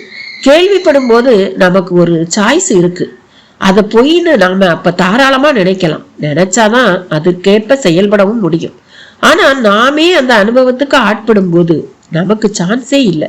நாம அதை நம்பித்தான் தீரணும். பாரதி இப்போது வாய் திறந்து சொன்னாள். இப்பவும் நம்ப மறுத்தா? பதிலுக்கு இப்போது அவளை அரவிந்தன் வெறித்தான். என்ன அரவிந்த், என் கேள்விக்கு என்ன பதில் சொல்றதுன்னு தெரியலையா? ஆமா, எனக்கு தெரியல பாரதி. ஆனா இப்ப இங்க நடந்த சம்பவம் நிச்சயமா மிஸ்ட்ரி தான். அந்த கன்றாவி எதுக்கு இங்க நடக்கணும்? அவள் குரல் ஓங்கலாய் ஒலித்து கேட்டது. தெரியலையே, ஒருவேளை இது தெரிய வரலாம் என்றான் அரவிந்த். மண்ணாங்கட்டி, நான் இப்பவும் திரும்பவும் சொல்றேன், இது எல்லாமே தற்செயல் தான். ரொம்ப ரொம்ப தற்செயல். சரி பாரதி, டென்ஷன் ஆகாத, நிதானமா யோசிப்போம். யோசிக்க என்ன இருக்கு அரவிந்த்? ஒரு பாம்பு எங்கேயாவது மனுஷன் மாதிரி புத்தியோட பிஹேவ் பண்ணுமா? பண்ண அதால முடியுமா? அதுக்கு கால் கிடையாது, காது கிடையாது, கை கிடையாது. அது உணர்வால மட்டுமே இயங்குற ஒரு உயிரினம். அது பால் குடிக்கிறதும் மகுடி வாசிக்கிறதும் வீணா போன இந்த தமிழ் சினிமாவிலையும் டிவி சீரியல்லையும் மட்டும்தான். அங்கெல்லாம் பொய் சொன்னாதான் திரில் வரும். திரில் தான் இப்ப ஜனங்களுக்கும் பார்க்க பிடிச்சிருக்கு. ஆனா அது அவ்வளவும் பொய். கதைனாலே பொய் தானே. பாரதி ஏதோ மேடையில் பட்டிமன்றத்தில் பொய் என்று நிரூபிக்கும் அணி பேச்சாளர் போல பேசினாள். அவள் குரல் சமையல் கட்டியில் இருந்த அடைக்கலம்மாவை எட்டி பார்க்க செய்தது. அவள் பார்க்கவும் பாரதியும் அருகில் அழைத்தாள். அம்மா, கொஞ்சம் இங்க வாங்க. என்ன கண்ணு, நீங்க இவ்வளவு நேரம் உள்ளேயா இருந்தீங்க? ஆமா கண்ணு. இப்ப 5 நிமிஷம் முந்தி இங்க நடந்த எதையும் நீங்க பார்க்கலையா? உள்ள இருக்கும்போது எப்படி கண்ணு பார்க்க முடியும்? பெரிய பாம்பு ஒண்ணு வந்து விபூதி பெட்டிய சுத்திக்கிட்டு படம் விரிச்சு நின்னுச்சுன்னா நம்புவீங்களா? நீ சொன்னா நான் நம்புவேன் கண்ணு. நான் சொன்னதுக்கெல்லாம் சொல்லக்கூடாது. ஏன், நான் பொய் சொல்ல மாட்டேனா? எனக்கு தெரிஞ்சு நீ சொல்ல மாட்ட கண்ணு. இந்த ஜென்மத்துல உன்னால பொய் சொல்லவும் முடியாது. அடைக்கலம்மா சொன்ன விதத்தில் ஒரு அலாதி அழுத்தம். பாரதி எழுந்து போய் அம்மாவை கட்டி கொண்டாள். அரவிந்தன் அதை ரசித்தான். பிறகு விலகியவள், அம்மா, நான் சொன்னது உண்மை. இப்ப இங்க நடந்தது. இப்ப சொல்லுங்க, நீங்க நம்புறீங்களா? நம்புறேன் கண்ணு. அடைக்கலாமா, நீங்க ஒரு கிறிஸ்தவ பெண்மணி. ஞாயிற்றுக்கிழமை தவறாம சர்ச்சுக்கும் போறீங்க. எப்படி உங்களால இதை நம்ப முடியுது? அதிசயங்கள் எல்லா மதத்திலேயே இருக்கு கண்ணு. ஜீசஸ் நிகழ்த்தாத அற்புதங்களா? இல்ல அந்த வேளாங்கண்ணி மாதா நிகழ்த்தாததா? இது பொய்னா எங்க ஜீசஸ் செத்து பொழைச்சவருங்கிறது இல்லையா பொய்யாயிடும். அப்ப அதுக்காக தான் இதை நம்புறதா சொல்றீங்களா அடைக்கலாமா? ஏன் இப்படி பிடிவாதம் பண்ற? ஒரு அனுபவத்துக்கு ஆட்பட்ட பிறகும் நாம அதை சந்தேகப்பட்டா சைத்தான் நம்மை ஆட்டி வைக்கிறதா அர்த்தம். அடைக்கலம்மா அப்படி ஒரு பதில் கூறுவாள் என்று பாரதி எதிர்பார்க்கவே இல்லை. விக்கிப்போடு பார்த்தாள். நான் வரேன் கண்ணு, அடுப்புல வஞ்சிரம் வெந்துட்டு இருக்கு என்று அடைக்கலம்மா நழுவினாள். மீண்டும் இருவர் மட்டும். அரவிந்தன் முகத்தில் ஒரு குறுநகை உருவாகி இருந்தது. அடுத்து பாரதி என்ன சொல்ல போகிறாள் என்பது போல பார்த்தபடியே இருந்தான். அவளோ எதுவும் பேசாமல் போய் சோபாவில் அமர்ந்தாள். அரவிந்தன் பெட்டியை நோக்கி நடந்தான். அதன் முன் மண்டியிட்டான், நிமிர்ந்தான். முருகன் படத்தை பார்த்தபடி திரும்ப குனிந்து பெட்டியை ஊடுருவினான். திருப்புலி சக்கரம் எனும் செதுக்கிய எழுத்துக்கள் மேல் விரலால் வருடினான். பிறகு அதன் கீழே உள்ள துவாரங்களில் விரலை விட முயன்றான். சுண்டு விரல் மட்டும் ஓரளவுக்கு நுழைந்தது. அதுவும் ஒரு அளவோடு உள்ளே உள்ள ஸ்க்ரூவை தொட்டு நின்றது. நிச்சயம் மெக்கானிக்கலான ஒரு விஷயம்தான். இது போன்ற பெட்டிகள் அதன் லாகிங் சிஸ்டம் போன்றவை. ஜமீன்தாரர்கள் சம்பந்தப்பட்டவை. அவர்கள்தான் ஊர் சுற்றுபவர்கள், குறிப்பாக வெளிநாடுகளுக்கு பயணிப்பவர்கள். அப்படி பயணிக்கும் போது அதிசயமாக கண்ணில் படுவதை வாங்கவும் செய்பவர்கள். இந்த பெட்டி அப்படி வாங்கப்பட்டது போலவும் தெரியவில்லை. பெட்டி மேல் காணப்படும் திருப்புலி சக்கரம் எனும் எழுத்துக்குள் தான் ஏதோ பெட்டியை திறக்க முடிந்த ரகசியம் ஒளிந்திருப்பது போல அவனுக்கு தோன்றியது. தன் கைபேசியை எடுத்து பல கோணங்களில் பெட்டியை படம் பிடித்துக் கொண்டே சுற்றி வந்தான். பிறகு திரும்பி பாரதி எதிரே வந்து நின்றான். அவள் தீவிரமாக சிந்தித்தபடியே இருந்தாள். பாரதி, பாரதி, உன்னைத்தான். சொல்லுங்க அரவிந்த், நான் கிளம்புறேன், நீ கொஞ்சம் ரெஸ்ட் எடு. என்ன, கிளம்புறீங்களா? ஆமா, பெட்டியை திறக்க என்ன வழின்னு கண்டுபிடிச்சிட்டு திரும்ப வர்றேன். அதை திறக்கத்தான் வேணுமா? வேண்டாம் கிரியா, எனக்கு இது எதுவுமே பிடிக்கல அரவிந்த். அந்த வாள், பெட்டி இதெல்லாம் வெறும் கலைப்பொருள். Just antiques, that's all. சரி, என்ன சொல்ல வர்ற? இது வந்ததுல இருந்துதான் எல்லா குழப்பமுமே. பேசாம திருப்பி கொடுத்துட்டா இல்ல தூக்கி போட்டுடவா? பயப்படுறியா பாரதி? சத்தியமா இல்ல அரவிந்த். ஏனோ எனக்கு இதெல்லாம் இப்ப கொஞ்சமும் பிடிக்கல. எனக்கு புரியுது பாரதி, நடக்கிற எதுவும் விஞ்ஞான பூர்வமா இல்ல, மர்மமா இருக்கு. அது உனக்கு எரிச்சலை கொடுக்குது. அப்படியும் சொல்லலாம் அரவிந்த். ஏன் எரிச்சல் வருது? விஞ்ஞான பூர்வமா இருந்தே தீரணும்னு நீ எதிர்பார்க்கறதால தானே. மேபி நீங்க சொல்ற மாதிரி கூட இருக்கலாம். இருக்கலாம் இல்ல, அதுதான் உண்மை. சரி, அதுல தப்பு இல்லையே. எல்லா விஷயத்தையும் தப்பு சரின்னு பாக்குறதே முதல்ல தப்பு பாரதி. உண்மையில தப்புன்னு ஒண்ணு கிடையாது, சரின்னு ஒண்ணு கிடையாது. நாம பாக்குற கோணமும் நமக்கு இருக்கிற நாலேஜும் படுத்துற பாடு இது. ஒரு புழு பூச்சிய நம்ம கொன்னா அது கொலை, பாவம். அதே ஒரு பாம்பு விழுங்கினா அதுதான் அதுக்கு உணவு, நமக்கு கொலை. அதுக்கோ அதுதான் அடிப்படை. இந்த மாதிரி என்னால நிறைய முரண்களை காட்ட முடியும். இது விதண்டாவாதம் அரவிந்த். இப்படி உங்களால கோர்ட்ல பேச முடியுமா? அது விஷயத்தை பொறுத்தது. மனுஷனோட பெரிய பலம் பலவீனம் ரெண்டுமே நான்கிற ஈகோ தான். உன்கிட்டையும் இப்ப அதுதான் பிரச்சனை. நான் சம்பந்தம் இல்லாம பேசுறதா நினைக்காத, சம்பந்தத்தோடு தான் பேசுறேன். இந்த பெட்டி, வாள், உங்க அப்பாவை சுத்தி நடக்கிற சம்பவங்கள் எல்லாமே எதையோ நமக்கு சொல்ல வருது. இது நமக்கு நம்ம வாழ்க்கையில கிடைச்சிருக்கிற அபூர்வமான ஒரு வாய்ப்பு. அப்படித்தான் நான் நினைக்கிறேன். நீ இதுல இருந்து விலக முயற்சி செஞ்சாலும் முடியாதுன்னு தான் எனக்கு தோணுது. அரவிந்தன் தெளிவாக எடுத்து கூறும்போது பாரதியின் தொலைபேசிக்கு ஒரு அழைப்பு. பாட்டி முத்துலட்சுமி தான் பேசினான். பாரதி, கார் பிரேக் டவுன் ஆயிடுச்சுடா, நீ உடனே டென்ஷன் ஆகாத. அந்த முருகன் என்ன கைவிடல. ரோடு ஓரமா நான் நிக்கிறத பார்த்துட்டு ஒருத்தர் லிப்ட் கொடுத்தார். ஆனா ஒரு ஆச்சரியம் தெரியுமா, அவரும் பழனிதான் போறாரு. அவருக்கும் உன்ன நல்லா தெரிஞ்சிருக்கு. நீ கூட அவரை பேட்டியெல்லாம் எடுத்தியாமே. யார் பாட்டி அவரு? அதாம்மா, அந்த யோகா மாஸ்டர். சார், உங்க பேரை என்ன சொன்னீங்க? திவ்ய பிரகாஷ். திவ்ய பிரகாஷ், திவ்ய பிரகாஷ். முத்துலட்சுமி பேச்சு வாக்கில் அவரிடமே கேட்டு சொல்லவும் பாரதியிடம் ஒரு விதிர்ப்பு. இப்போதுதான் அரவிந்த் சொன்னான், நீ இதுல இருந்து விலக முற்பட்டாலும் முடியாதுன்னு. அது எவ்வளவு பெரிய உண்மை. பாரதி விதிர்ப்போடும் மலைப்போடும் அரவிந்தனை தான் பார்த்தாள். அன்று போகர் அப்படி ஏறுவதை அஞ்சுகன் பார்க்க நேர்ந்தது.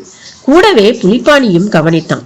நம் குருபிரான் இந்த வேளையில் எதற்காக மலை மேல் ஏறி செல்கிறார் என்று கேட்கவும் செய்தான். மூலிகை ஏதும் பறிப்பதற்காக இருக்குமோ? பௌர்ணமிக்குத்தானே இரவில் மூலிகை பறிக்க செல்வார். இன்று பஞ்சமி நாளாயிற்றே. நாம் வேண்டுமானால் பின்தொடர்ந்து சென்று கவனித்து வருவோமா என்று கேட்டான் புலிப்பாணி. தூக்கமும் வரவில்லை. போய் பார்க்கலாம் தான். ஆனால் என்ன ஆனால்? குருவையே கண்காணித்தோம் என்ற அவப்பெயர் ஏற்பட்டு விடுமோ?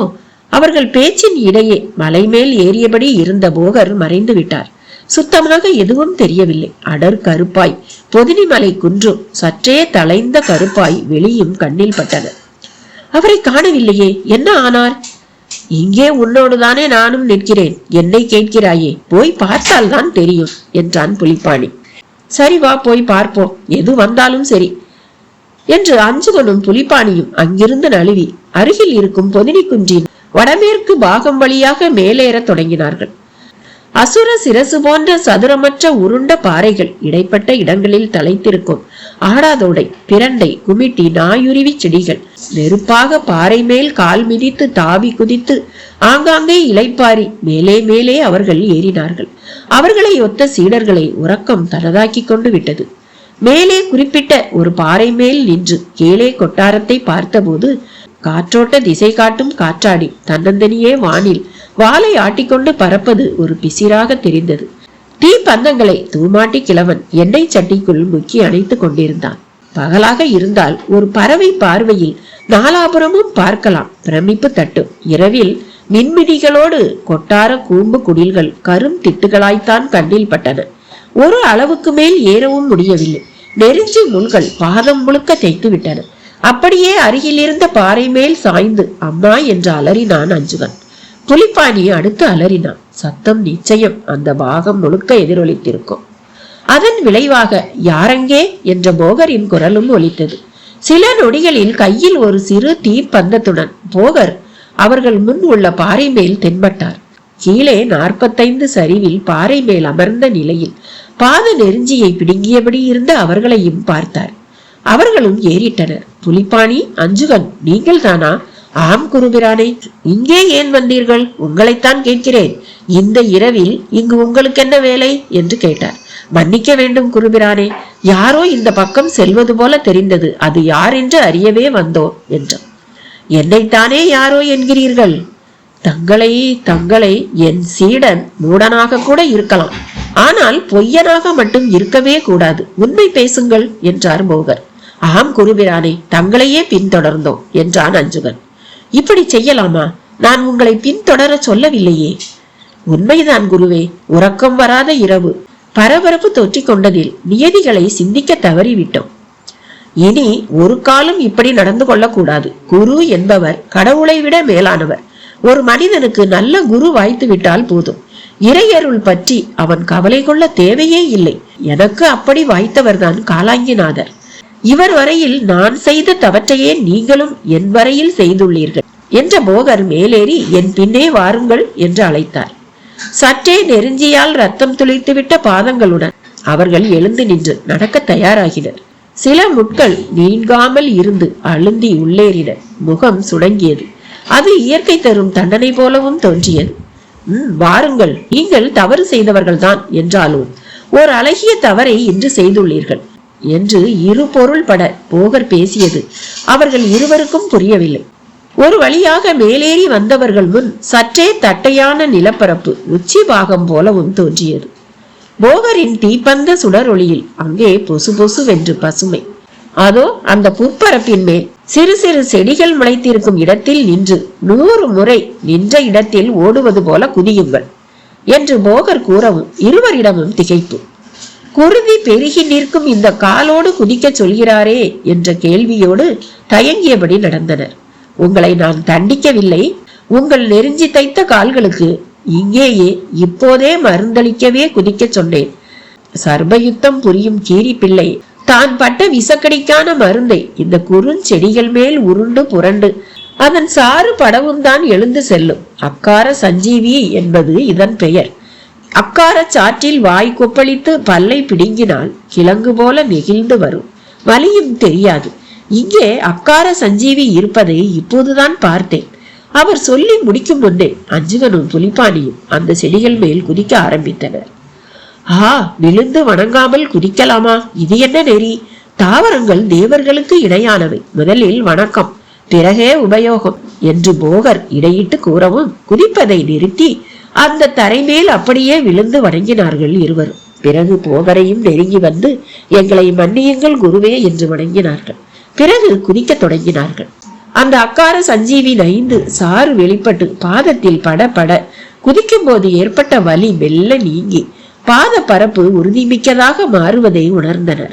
போகர் அவர்கள் குதிப்பதை ரசித்தார். நள்ளிரவில் மலை மேல் இப்படி குதிக்க வேண்டும் எனும் உங்கள் விதிப்பாட்டை நினைத்தால் எனக்கு சிரிப்புத்தான் வருகிறது. புலிப்பாணி, இதற்கான காரணத்தை இப்போது நடக்கும் காலத்தின் அடையாளத்தை வைத்து நீ சொல்வாயா என்று கேட்டார். குதித்து முடித்த நிலையில் மூச்சு வாங்க அதற்கு பதில் கூற தொடங்கினான் புலிப்பாணி. எனக்கு இன்று சந்திராஷ்டமம் குருவே.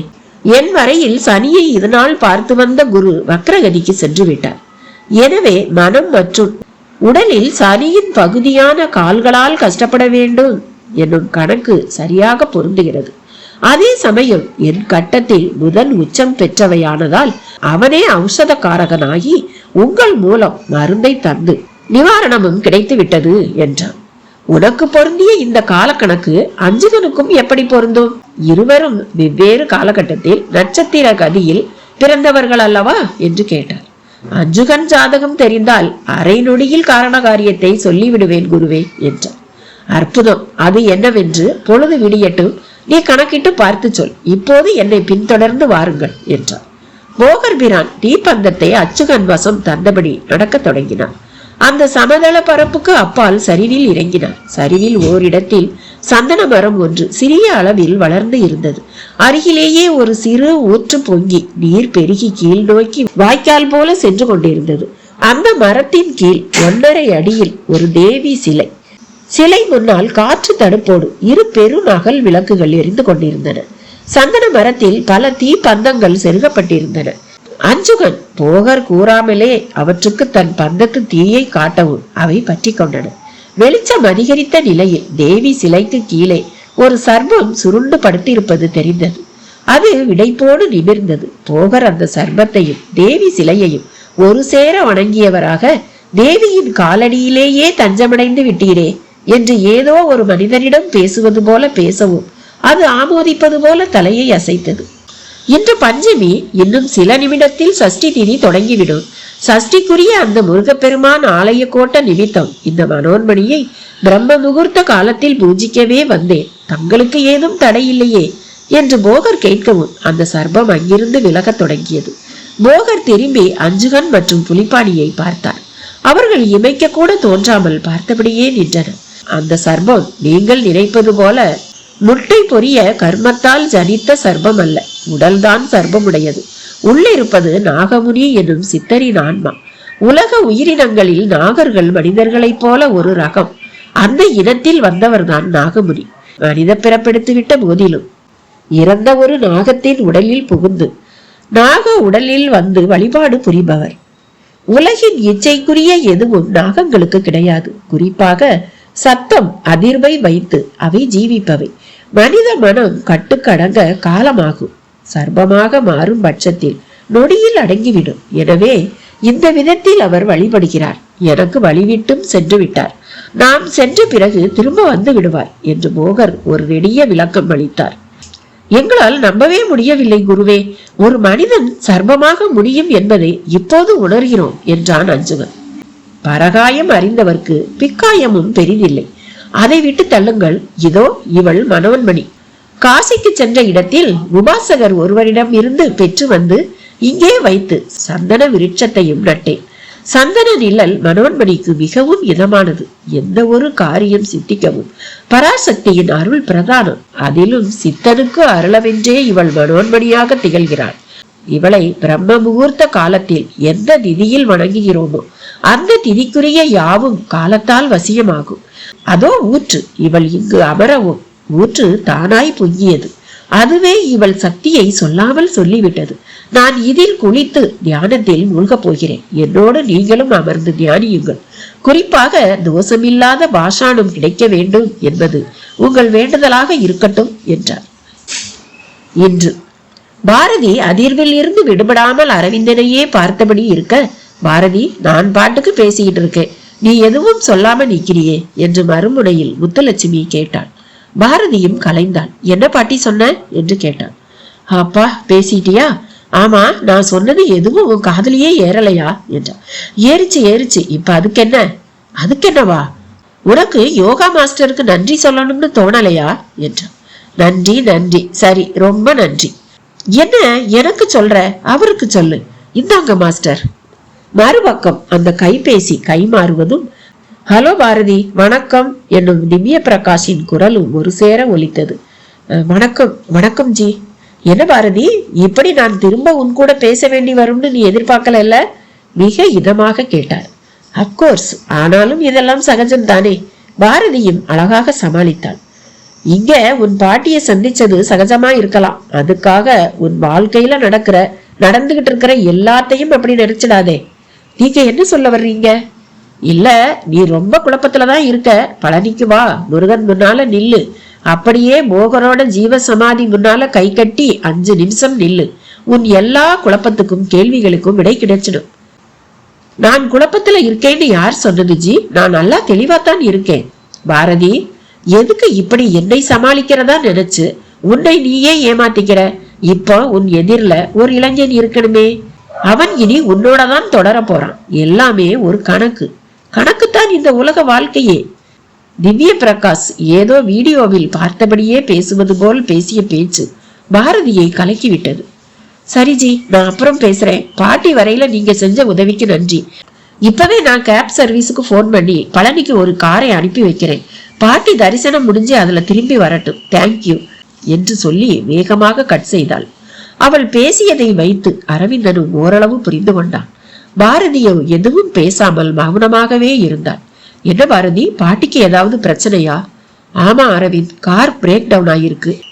அப்ப பார்த்து அந்த யோகி திவ்ய பிரகாஷ் அங்க வந்து பாட்டி இப்ப அவரோட பழனி போயிட்டு இருக்காங்க.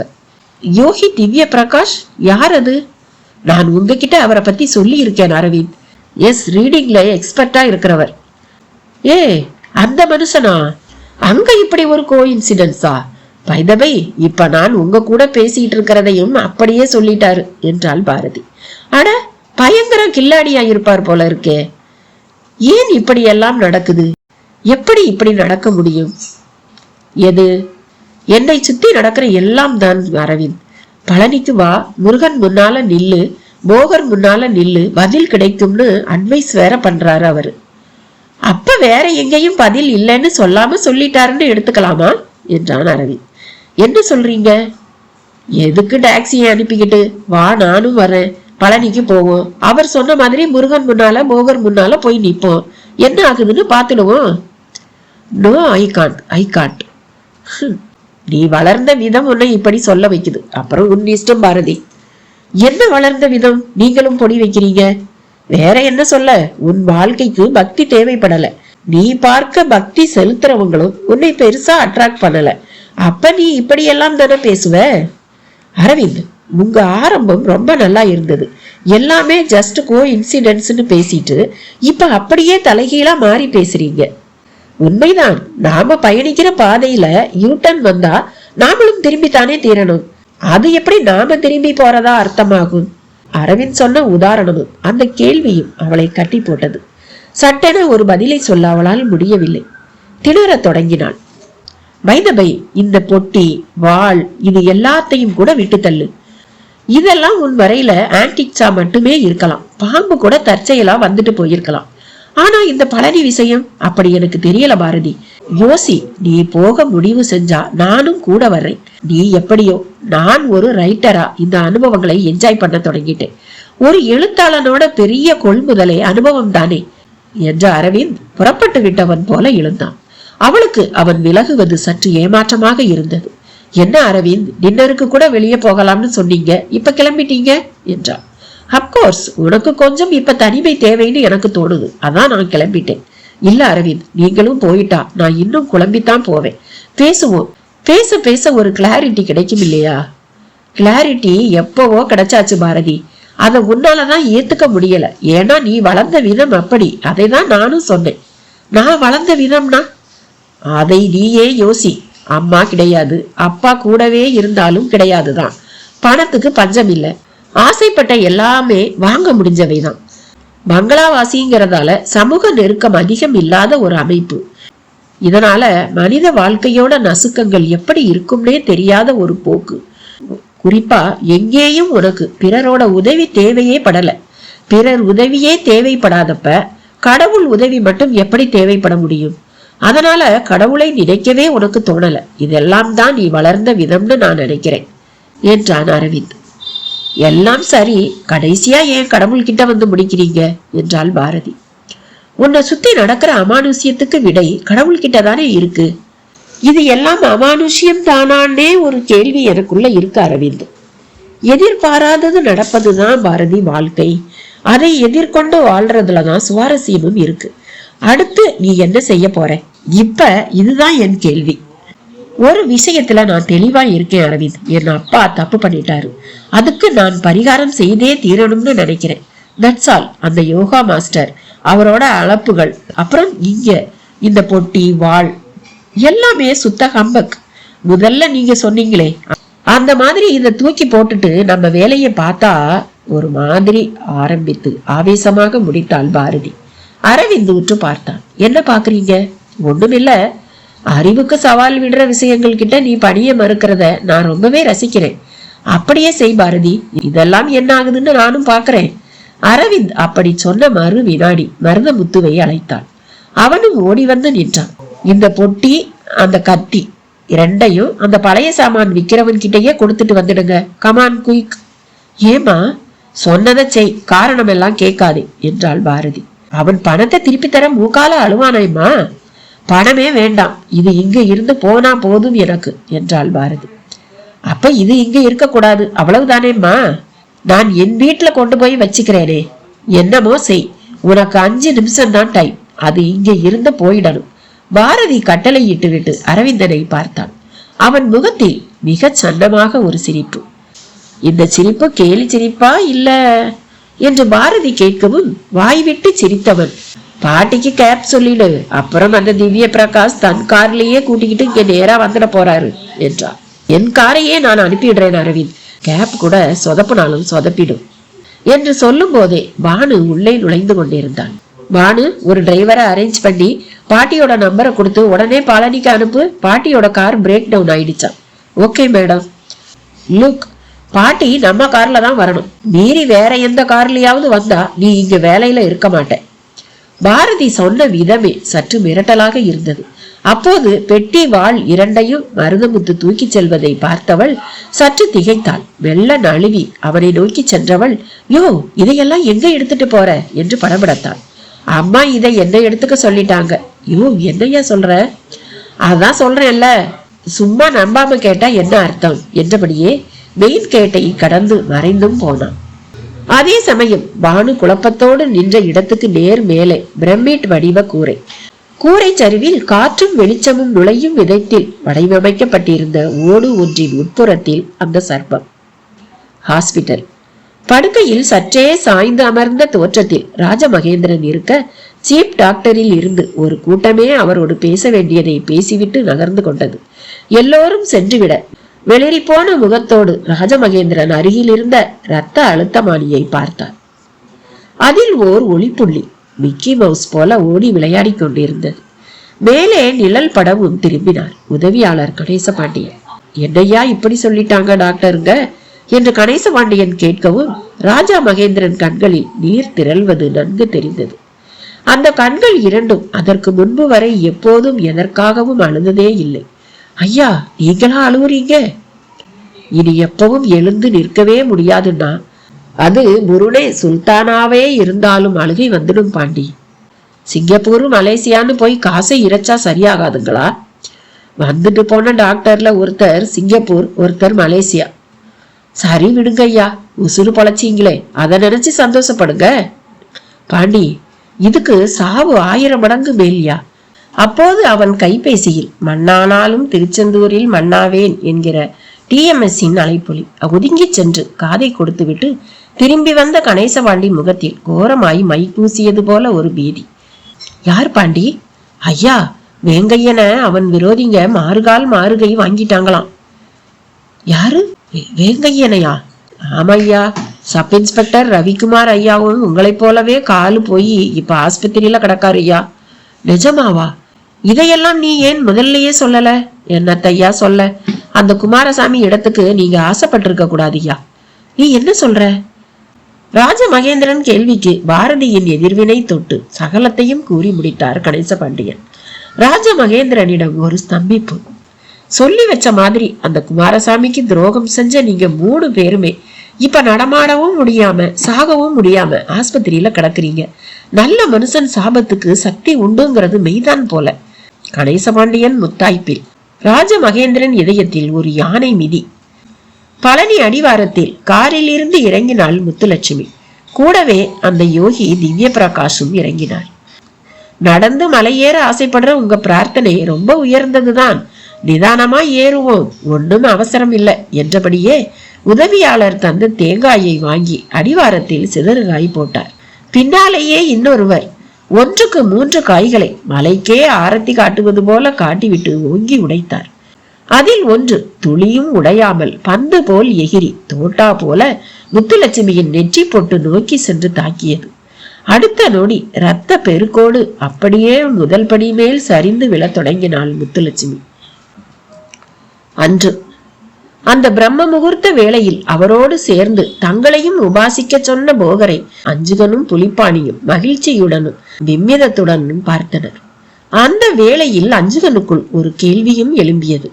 குருபிரானே, என்ன அஞ்சுகா, இந்த மனோன்மணி தாயை தாங்கள் நம் கொட்டாரத்தில் வைத்து வழிபடாமல் இப்படி தனித்த ஒரு மலை உச்சியில் வைத்து தியானித்திட பிரத்யேக காரணம் ஏதும் உண்டோ என்று கேட்டான்.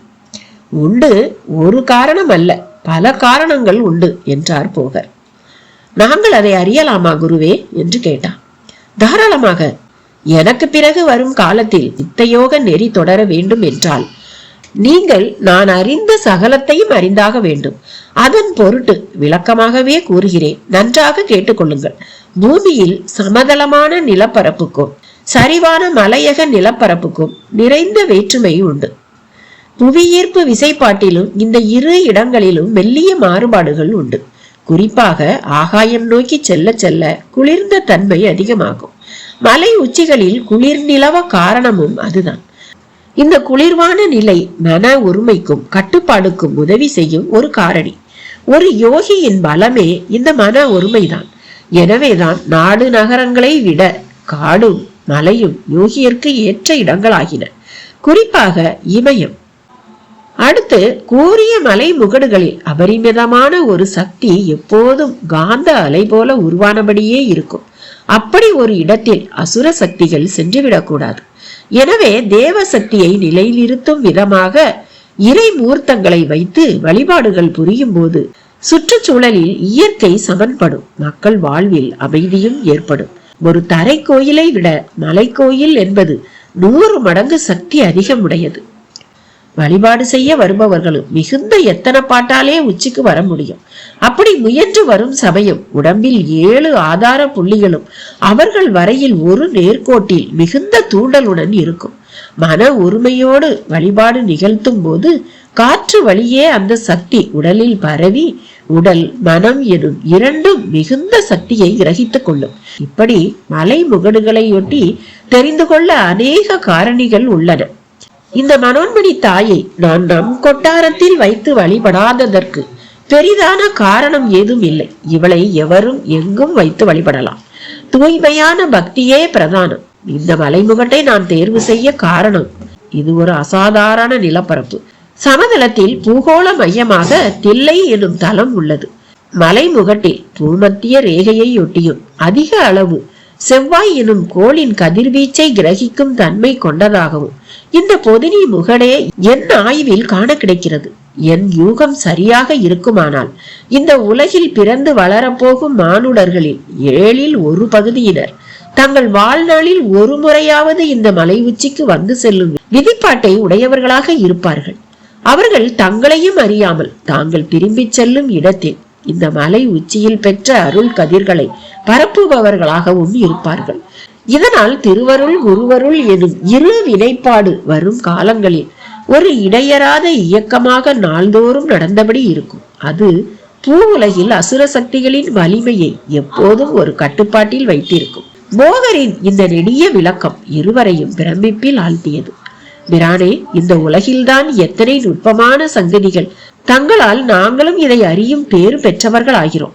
மலை முகட்டுக்கும் குறிப்பாக இந்த பொதினிக்கும் செவ்வாய் கோளுக்கும் நெருங்கிய தொடர்பு இருப்பதை தாங்கள் எவ்வாறு அறிந்தீர்கள் என்று நான் அறியலாமா என்று கேட்டான் அஞ்சுகன்.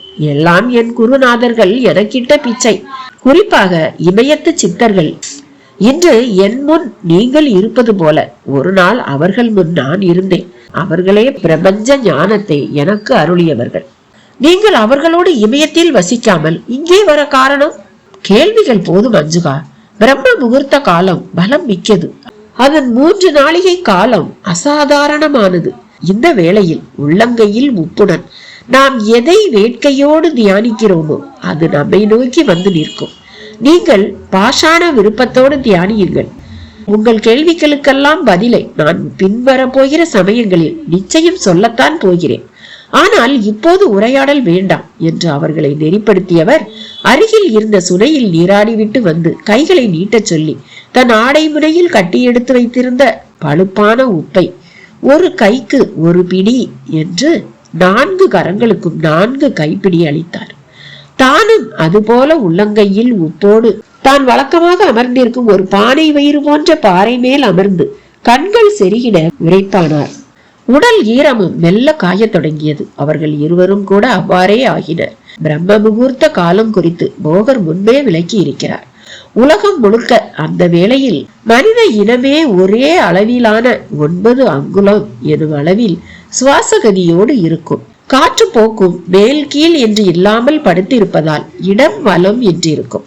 உறக்க காலம் என்பதால் பலவிதமான எண்ண அலைகளுக்கும் அப்போது பெருவெளியில் இடமில்லை.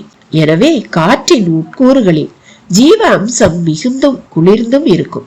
இவ்வேளை எந்த விதை புரிந்தாலும் அது 100% சிறப்புடன் இருக்கும். உறக்கமும் ஆழ்ந்ததாக இருக்கும், விழிப்பும் ஆழ்ந்ததாக இருக்கும். எனவே இந்த நேரத்தில் விழித்திருந்து விளையாற்றுபவர்கள் மிக கூர்மையானவர்களாக இருப்பார்கள். பிரம்ம முகூர்த்த காலம் குறித்து இப்படி போகர் பிரான் விளக்கியுள்ளபடியால் அவர்களும் அந்த காலகட்டத்தை அவர் விரும்பியது போல தியானத்தில் மூழ்கி கழிக்க தொடங்கினர். விடிந்து விட்டது. அஞ்சுகனும் புலிப்பாணியும் கண் விழித்த போது எதிரில் போகர் பிரான் இல்லை.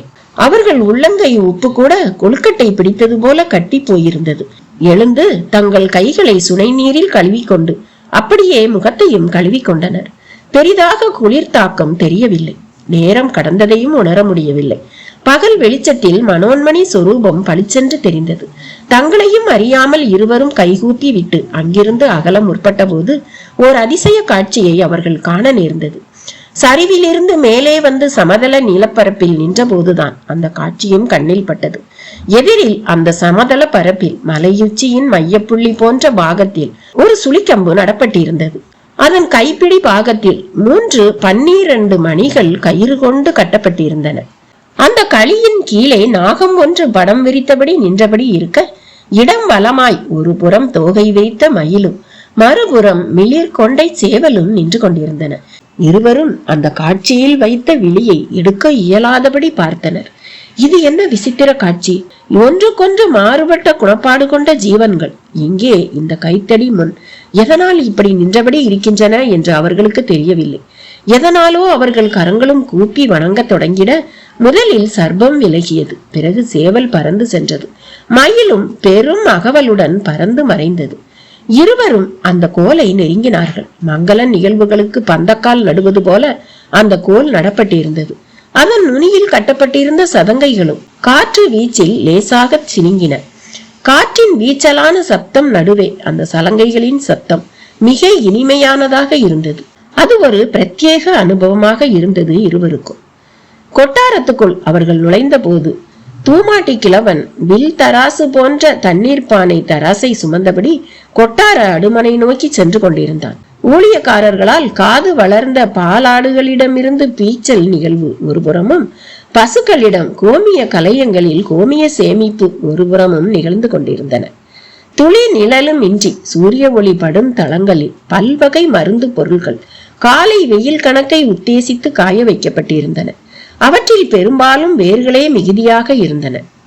அனைவரும் அவரவர் பாடுகளில் இருந்த அவ்வேளையில் ஒரு சாரட்டுடன் இருவர் புறவிகளில் கொட்டார மையக்குடில் நோக்கி வந்து கொண்டிருந்தனர். இருவரின் ஆடை அமைப்பும் தலைப்பாகை கட்டும் அவர்கள் கன்னிவாடி சமஸ்தானத்தை சார்ந்தவர்கள் என்பதை உறுதிப்படுத்தியது.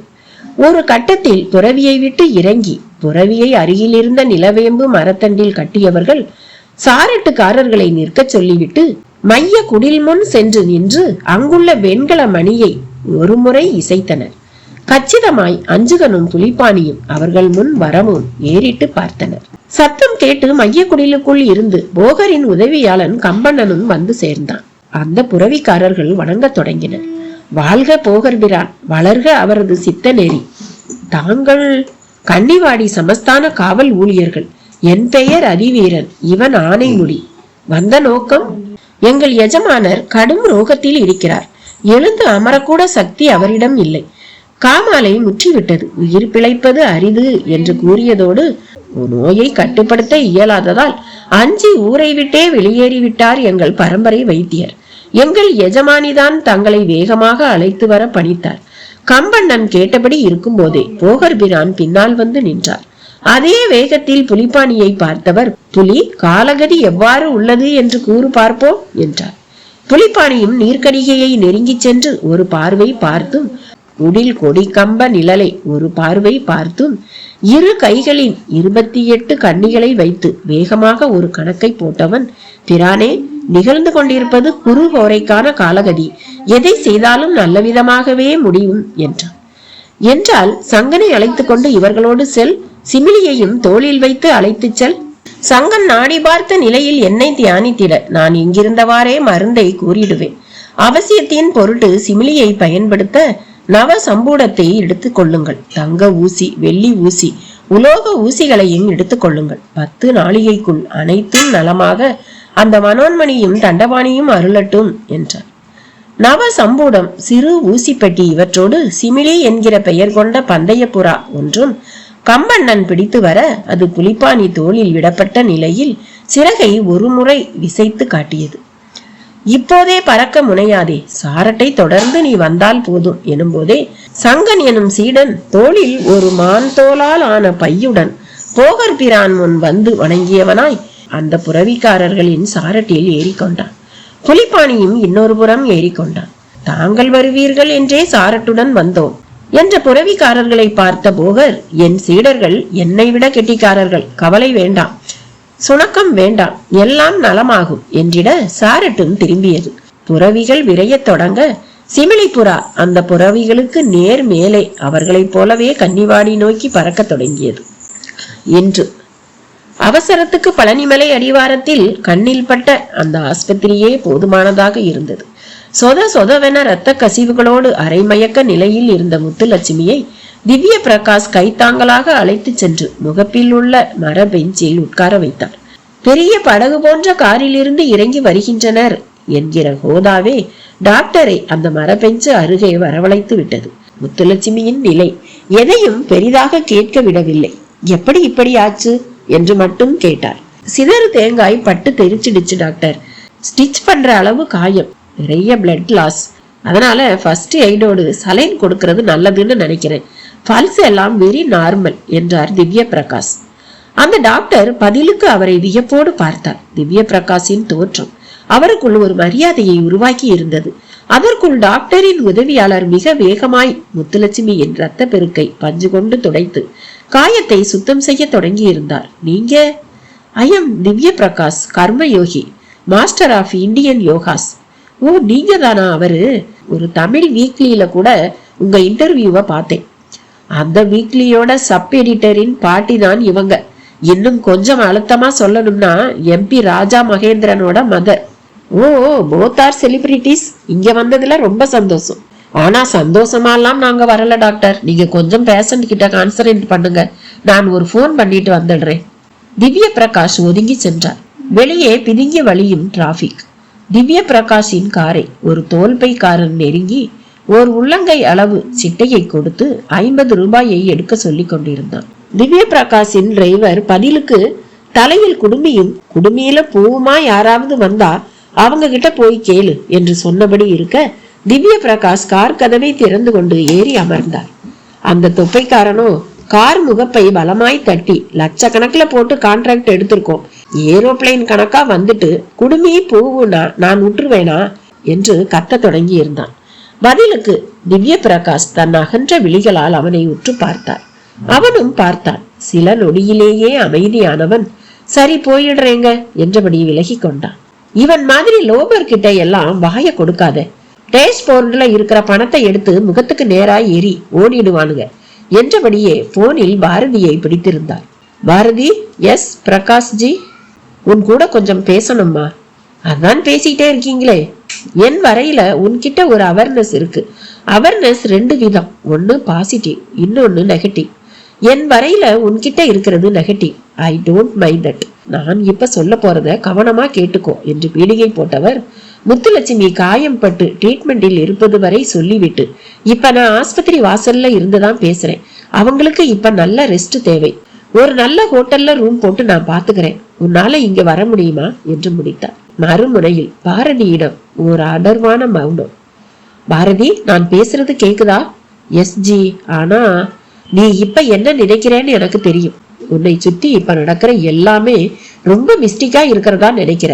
நடக்கிற எதுவுமே உனக்கு பிடிக்கல. என்னையே நீ கிட்டத்தட்ட ஒரு டுபாகூர் மாதிரி தான் நினைக்கிற. அதனால என் பேச்சை நீ எவ்வளவு தூரம் எடுத்துப்பேன்னு தெரியல. உனக்கு இங்க வர இஷ்டம் இல்லைன்னா நான் உன் பாட்டிக்கு ட்ரீட்மெண்ட் கொடுத்து இப்பவே திருப்பி அனுப்பிடுறேன். நான் என்ன செய்யட்டும் என்று கேட்டார். நான் இப்ப என் பாட்டி கூட பேச முடியுமா ஜி? இப்ப கஷ்டம், அரை மணி நேரம் கழிச்சு பேசலாம்.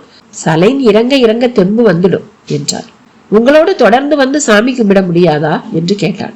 அது அவங்க ஆன்ம பலத்தை பொறுத்த விஷயம். ஆனா இப்படி நடந்ததுக்கு பின்னால ஒரு சக்தி அவங்கள தடுக்கிற ஒரு விஷயம் இருக்கு. ரொம்ப தற்செயலான ஒரு விஷயத்த எப்படி இப்படி உங்களால மொழிபெயர்க்க முடியுது ஜி? பாரதி, நான் இப்ப உனக்கு உதவி செஞ்சிட்டு இருக்கேன். காலம் என்ன செய்ய வச்சுக்கிட்டு இருக்கு. இப்ப இதுக்கு மேல நான் எதுவும் சொல்ல விரும்பல. உன்னை சுத்தி நடக்கிற விஷயத்துல எனக்கு ஒரு பங்கு இருக்குன்னு நீ என்னை முதலா சந்திச்சப்பவே நான் சொன்னதை ஞாபகப்படுத்திக்கோ. எல்லாத்துக்கும் சரியான காரண காரியம் இருக்கு. காரணம் காரியம் இல்லாத ஒரு விஷயமும் இந்த உலகத்துல கிடையாது. சில சமயம் அது பளிச்சுன்னு தெரியும், சில சமயம் போக போக தெரியும், சில சமயம் தெரியாமலே கூட போகும். ஆனா நிச்சயம் காரண காரியம் இருக்கு. நான் அதை நம்புறதால அந்தந்த சந்தர்ப்பங்களுக்கு ஏற்ப நடந்துகிட்டு நான் போயிட்டே இருக்கேன். நீ நம்பாததுதான் பிரச்சனையே. என்னால எவ்வளவு முயற்சி செஞ்சும் நம்ப முடியல ஜி. நான் என்ன செய்வேன் என்றாள் பாரதி. உனக்கு இந்த நிலையில ஒரே ஒரு பதில் தான் சொல்வேன். நீ உன்னை சுத்தி நடக்கிற அமானுஷ்ய அனுபவங்களை நினைச்சு பயப்படாத. உன்னையும் மாத்திக்காத. தைரியமா இறங்கி அதை ஃபேஸ் பண்ணு. கடலோட ஆழம் தெரியணும்னா ஒண்ணு அதுல இறங்கி மூழ்கி பார்த்து தெரிஞ்சுக்கணும், இல்ல இறங்கி பார்த்தவங்க சொல்றத நம்பணும். நீ ஏன் முடிவு பண்ணு. 1/2 மணி நேரம் கழிச்சு போன் பண்ணு. உன் பாட்டி கூடவும் பேசு. இப்ப கட் பண்ணிக்கிறேன். பேசிவிட்டு காரை விட்டு இறங்கினார். ஆஸ்பத்திரிக்குள் நுழைந்தார். டாக்டர் முத்துலட்சுமிக்கு கட்டு போட்டு முடித்திருந்தார். ஒரு சலைன் பாட்டில் பொருத்தப்பட்டிருந்தது. முத்துலட்சுமி திவ்ய பிரகாசை சற்று நைந்த பார்வையை பார்த்தாள். டோன்ட் வரி, இப்பதான் பாரதி கிட்ட பேசினேன். கிளம்பு வர்றேன்னு சொன்னாளா சார்? ஐ திங்க் அவ வருவான்னு தான் நான் நினைக்கிறேன். டவுட்டா சொல்றீங்களே? இப்போ உங்களை நான் கஷ்டப்படுத்திக்கிட்டு இருக்கேனே. Very sorry sir. நிச்சயமா இல்ல. எதெல்லாம் நடக்கணுமோ அதெல்லாம் தான் நடந்துகிட்டு இருக்கு. நீங்க அனாவசியமா கவலைப்படாதீங்க. முதல் படியில கால வைக்கவுமே இப்படி அடிபட்டா என்ன அர்த்தம் சார்? என்ன பார்க்க வராதேன்னு அந்த முருகன் சொல்றானோ? முருகன் என்ன நம்மை மாதிரி மனுஷனா? மனுஷங்களுக்கு தான் 3 வித குணங்கள். அதம, மத்திம, உத்தமன்னு அதை விவரிச்சு சொல்றாங்க. இந்த குணப்பாடுகள் உள்ளவங்க தான் கோபதாபங்களோடவும் செயல்படுவாங்க. முருகன் நிர்குணன், அதாவது குணங்களை எல்லாம் கடந்தவன். தெய்வம்னாலே குணம் கடந்ததுமா. அதை எப்பவும் மனிதர்களை போல நினைச்சிடாதீங்க. அப்ப எதனால எனக்கு இப்படியெல்லாம் நடக்குது சார்? இந்த ஆராய்ச்சி இப்ப வேணாம். நீங்க நல்லா ரெஸ்ட் எடுக்கணும். உங்களால இப்ப இருக்கிற நிலையில மலை ஏறி வர முடியாதுன்னு நினைக்கிறேன். கொஞ்சம் கிறுகிறுப்பாதான் இருக்கு. ஆனா நான் முருகனை கும்பிடாம மட்டும் போக மாட்டேன் சார். டாக்டரும் அந்த சமயம் இடையிட்டு, கொஞ்சம் ரெஸ்ட் எடுக்கிறது நல்லது. எப்பவுமே தலையில அடினா ரொம்ப கவனமா இருக்கணும். ஊருக்கு போய் எதுக்கும் ஒரு ஸ்கேன் பண்ணி பாத்துடுங்க. ரொம்ப ஸ்ட்ரெயின் பண்ணாதீங்க என்றார். Thank you doctor. நான் இவங்களோட இப்ப மலைக்கு போக முடியாது. இது என் சர்ப்ரைஸ் விசிட். எப்பவும் இப்படிதான் வந்துட்டு போவேன். எனக்கு முருக தரிசனத்தை விட போகரோட தரிசனம் தான் எப்பவும் பெருசு. இப்ப கூட போகரோட ஜீவ சமாதியில உட்கார்ந்து தியானம் பண்ற எண்ணத்துலதான் வந்தேன். நான் போயிட்டு 1 ஹவர்ல திரும்பி வர்றேன். நடுவுல இவங்க பேத்தி இவங்களோட பேசலாம். மற்ற விஷயங்களை நான் வந்து பேசுறேன். திவ்ய பிரகாஷின் போகர் பற்றிய விளக்கம் அந்த டாக்டரை முகம் மலர வைத்து விட்டது. ஓ, நீங்க போகர் சுவாமியோட பக்தரா? ஆமா, அவரை தரிசனம் பண்றதுதான் இந்த பிறப்புல என்னோட லட்சியம். அதுதான் பண்ண போறீங்களே? அது அவர் ஜீவ சமாதிய. ஆனா நான் குறிப்பிட்டது அவரையே. என்ன, அவரையா? எஸ், அவரையே தான். இப்பவும் அவர் நடமாடுறாருன்னு ஒரு கருத்து இந்த பழனியில பல பக்தர்கள் கிட்ட இருக்கு. ஆனா அது ஒரு பக்தி மிகுதியில சொல்லப்படுற ஒன்னாத்தான் நான் நினைக்கிறேன் என்றார் டாக்டர். நீங்க உங்க விருப்பப்படியே நினையுங்க. ஆனா நான் அப்படி நினைக்கல. நான் போயிட்டு வந்துடுறேன். அம்மா நீங்க ரெஸ்ட் எடுங்க, வந்துடுறேன் என்று திவ்ய பிரகாஷ் கம்பீரமாக அங்கிருந்து புறப்பட்டார். முத்துலட்சுமி அவரை ஆச்சரியத்தோடு பார்த்தாள். அவளுக்குள்ளேயும் போகர் இப்போது இருக்கிறாரா என்று ஒரு கேள்வி. அமெரிக்காவின் பேடன் ரூஜ் நகரம். பிசிசிபி நதியோரமாய் அடர்ந்து ஒரு வனம். வனத்தில் மரங்களின் மேல் கட்டமைக்கப்பட்டிருந்த உட்கவுஸ் எனப்படும் வீடொன்றின் பால்கனியில் வலிக்கப்படாத 4 நாள் தாடை முடிகளோடு அமர்ந்திருந்தான் சாந்த பிரகாஷ். உள்ளே ஆரஞ்சு பழச்சாறில் அவனுக்கே தெரியாமல் தூக்க மாத்திரைகளை கலந்து கொண்டிருந்தாள் சாரு.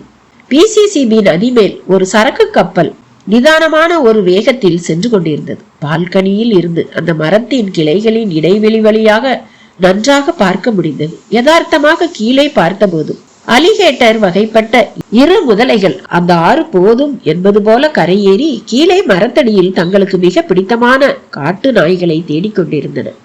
இதுபோல வரம்பு கடந்து வரும் முதலைகளை அங்கே தாராளமாய் சுடலாம். அவையும் துப்பாக்கி சத்தம் கேட்டாலே போதும் தங்கள் தட்டை கால்களை போட்டுக்கொண்டு அப்படி ஒரு ஓட்டம் ஓடும். சாந்த பிரகாஷ் அந்த முதலைகளை பார்த்தபடி இருக்க பழச்சாற்றுடன் வந்து நின்றாள் சாரு. என்ன Charu? Juice. I need whisky. இங்க வந்ததுல இருந்து 7 பேக்கு அதையே தான் குடிச்சிருக்க. இப்ப இந்த ஜூஸை குடி. வேணாம், நீ குடிச்சுக்கோ. ரிலாக்ஸ் பண்ண வந்த இடத்துல இப்படி இருந்தா எப்படி? இந்த ஜூஸ குடி சந்து. ரிலாக்ஸ் ரிலாக்ஸ், முடியல சாரு. கண்ணை திறந்தா மூடினா அவன் தான் தெரியறான். நீ கொடுத்தவன் மட்டும்தான், சுமந்து வளர்த்தவன் நான். எனக்கு எப்படி இருக்கும்னு கொஞ்சம் யோசிச்சு பாரு. பேச்சோடு அருகில் அமர்ந்தவள் அவன் வாய் அருகே ஜூஸ் கிளாஸை கொண்டு சென்றான். அவனுக்கும் அவள் எப்படி என்று தெரியும். குடிக்காமல் விடமாட்டான். எனவே அவளுக்காக குடித்தான். இனி சில நிமிடத்தில் தூங்கி விடுவான். 10 மணி நேரத்துக்கு எழுந்திருக்க மாட்டான். அவன் சமீபமாக சரியாக தூங்கவே இல்லை. பிசினஸ் பார்ட்னர் ராய் சௌத்ரி பல முறை போன் செய்து சம்திங் ராங் என்று கூறிவிட்டான். எல்லாம் சேர்த்து தான் சாருவை அவன் வரையில் இப்படி நடக்க வைத்தனர். அவனும் தூங்க ஆரம்பித்தான். எங்கோ சில பெலிகான் பறவைகள் கத்தும் சத்தம் கேட்டது. சாரு மெல்ல தன் கண்களில் துளிர்த்த கண்ணீரை துடைத்து விட்டு கொண்டாள். டேபை எடுத்து வந்து சேமித்து வைத்திருந்த ஆகாஷின் இளவயது வீடியோக்களை பார்க்க தொடங்கினான். குழந்தையில் அவன்தான் எவ்வளவு அழகு! கண்களில் கண்ணீர் வழிய வழிய அந்த அசையும் பிம்பங்களையே அவள் பார்த்து கொண்டிருந்த போது உறங்கிவிட்ட சாந்த பிரகாஷிடம் தூக்கத்தையும் மீறிய முணுமுணுப்பு. தாத்தா, நீங்களா? நான் வரணுமா? பாசானல் இங்க பூசை செய்யணுமா? அது எங்க இருக்குன்னே தெரியாதே. அவன் முணுமுணுப்பில் துண்டு துண்டாய் பிரத்யேகமான செய்திகள். சாருபாலா கூர்மையாக தொடங்கினான். இந்த கதையோட தொடர்ச்சி அடுத்த பகுதியில. பாய்.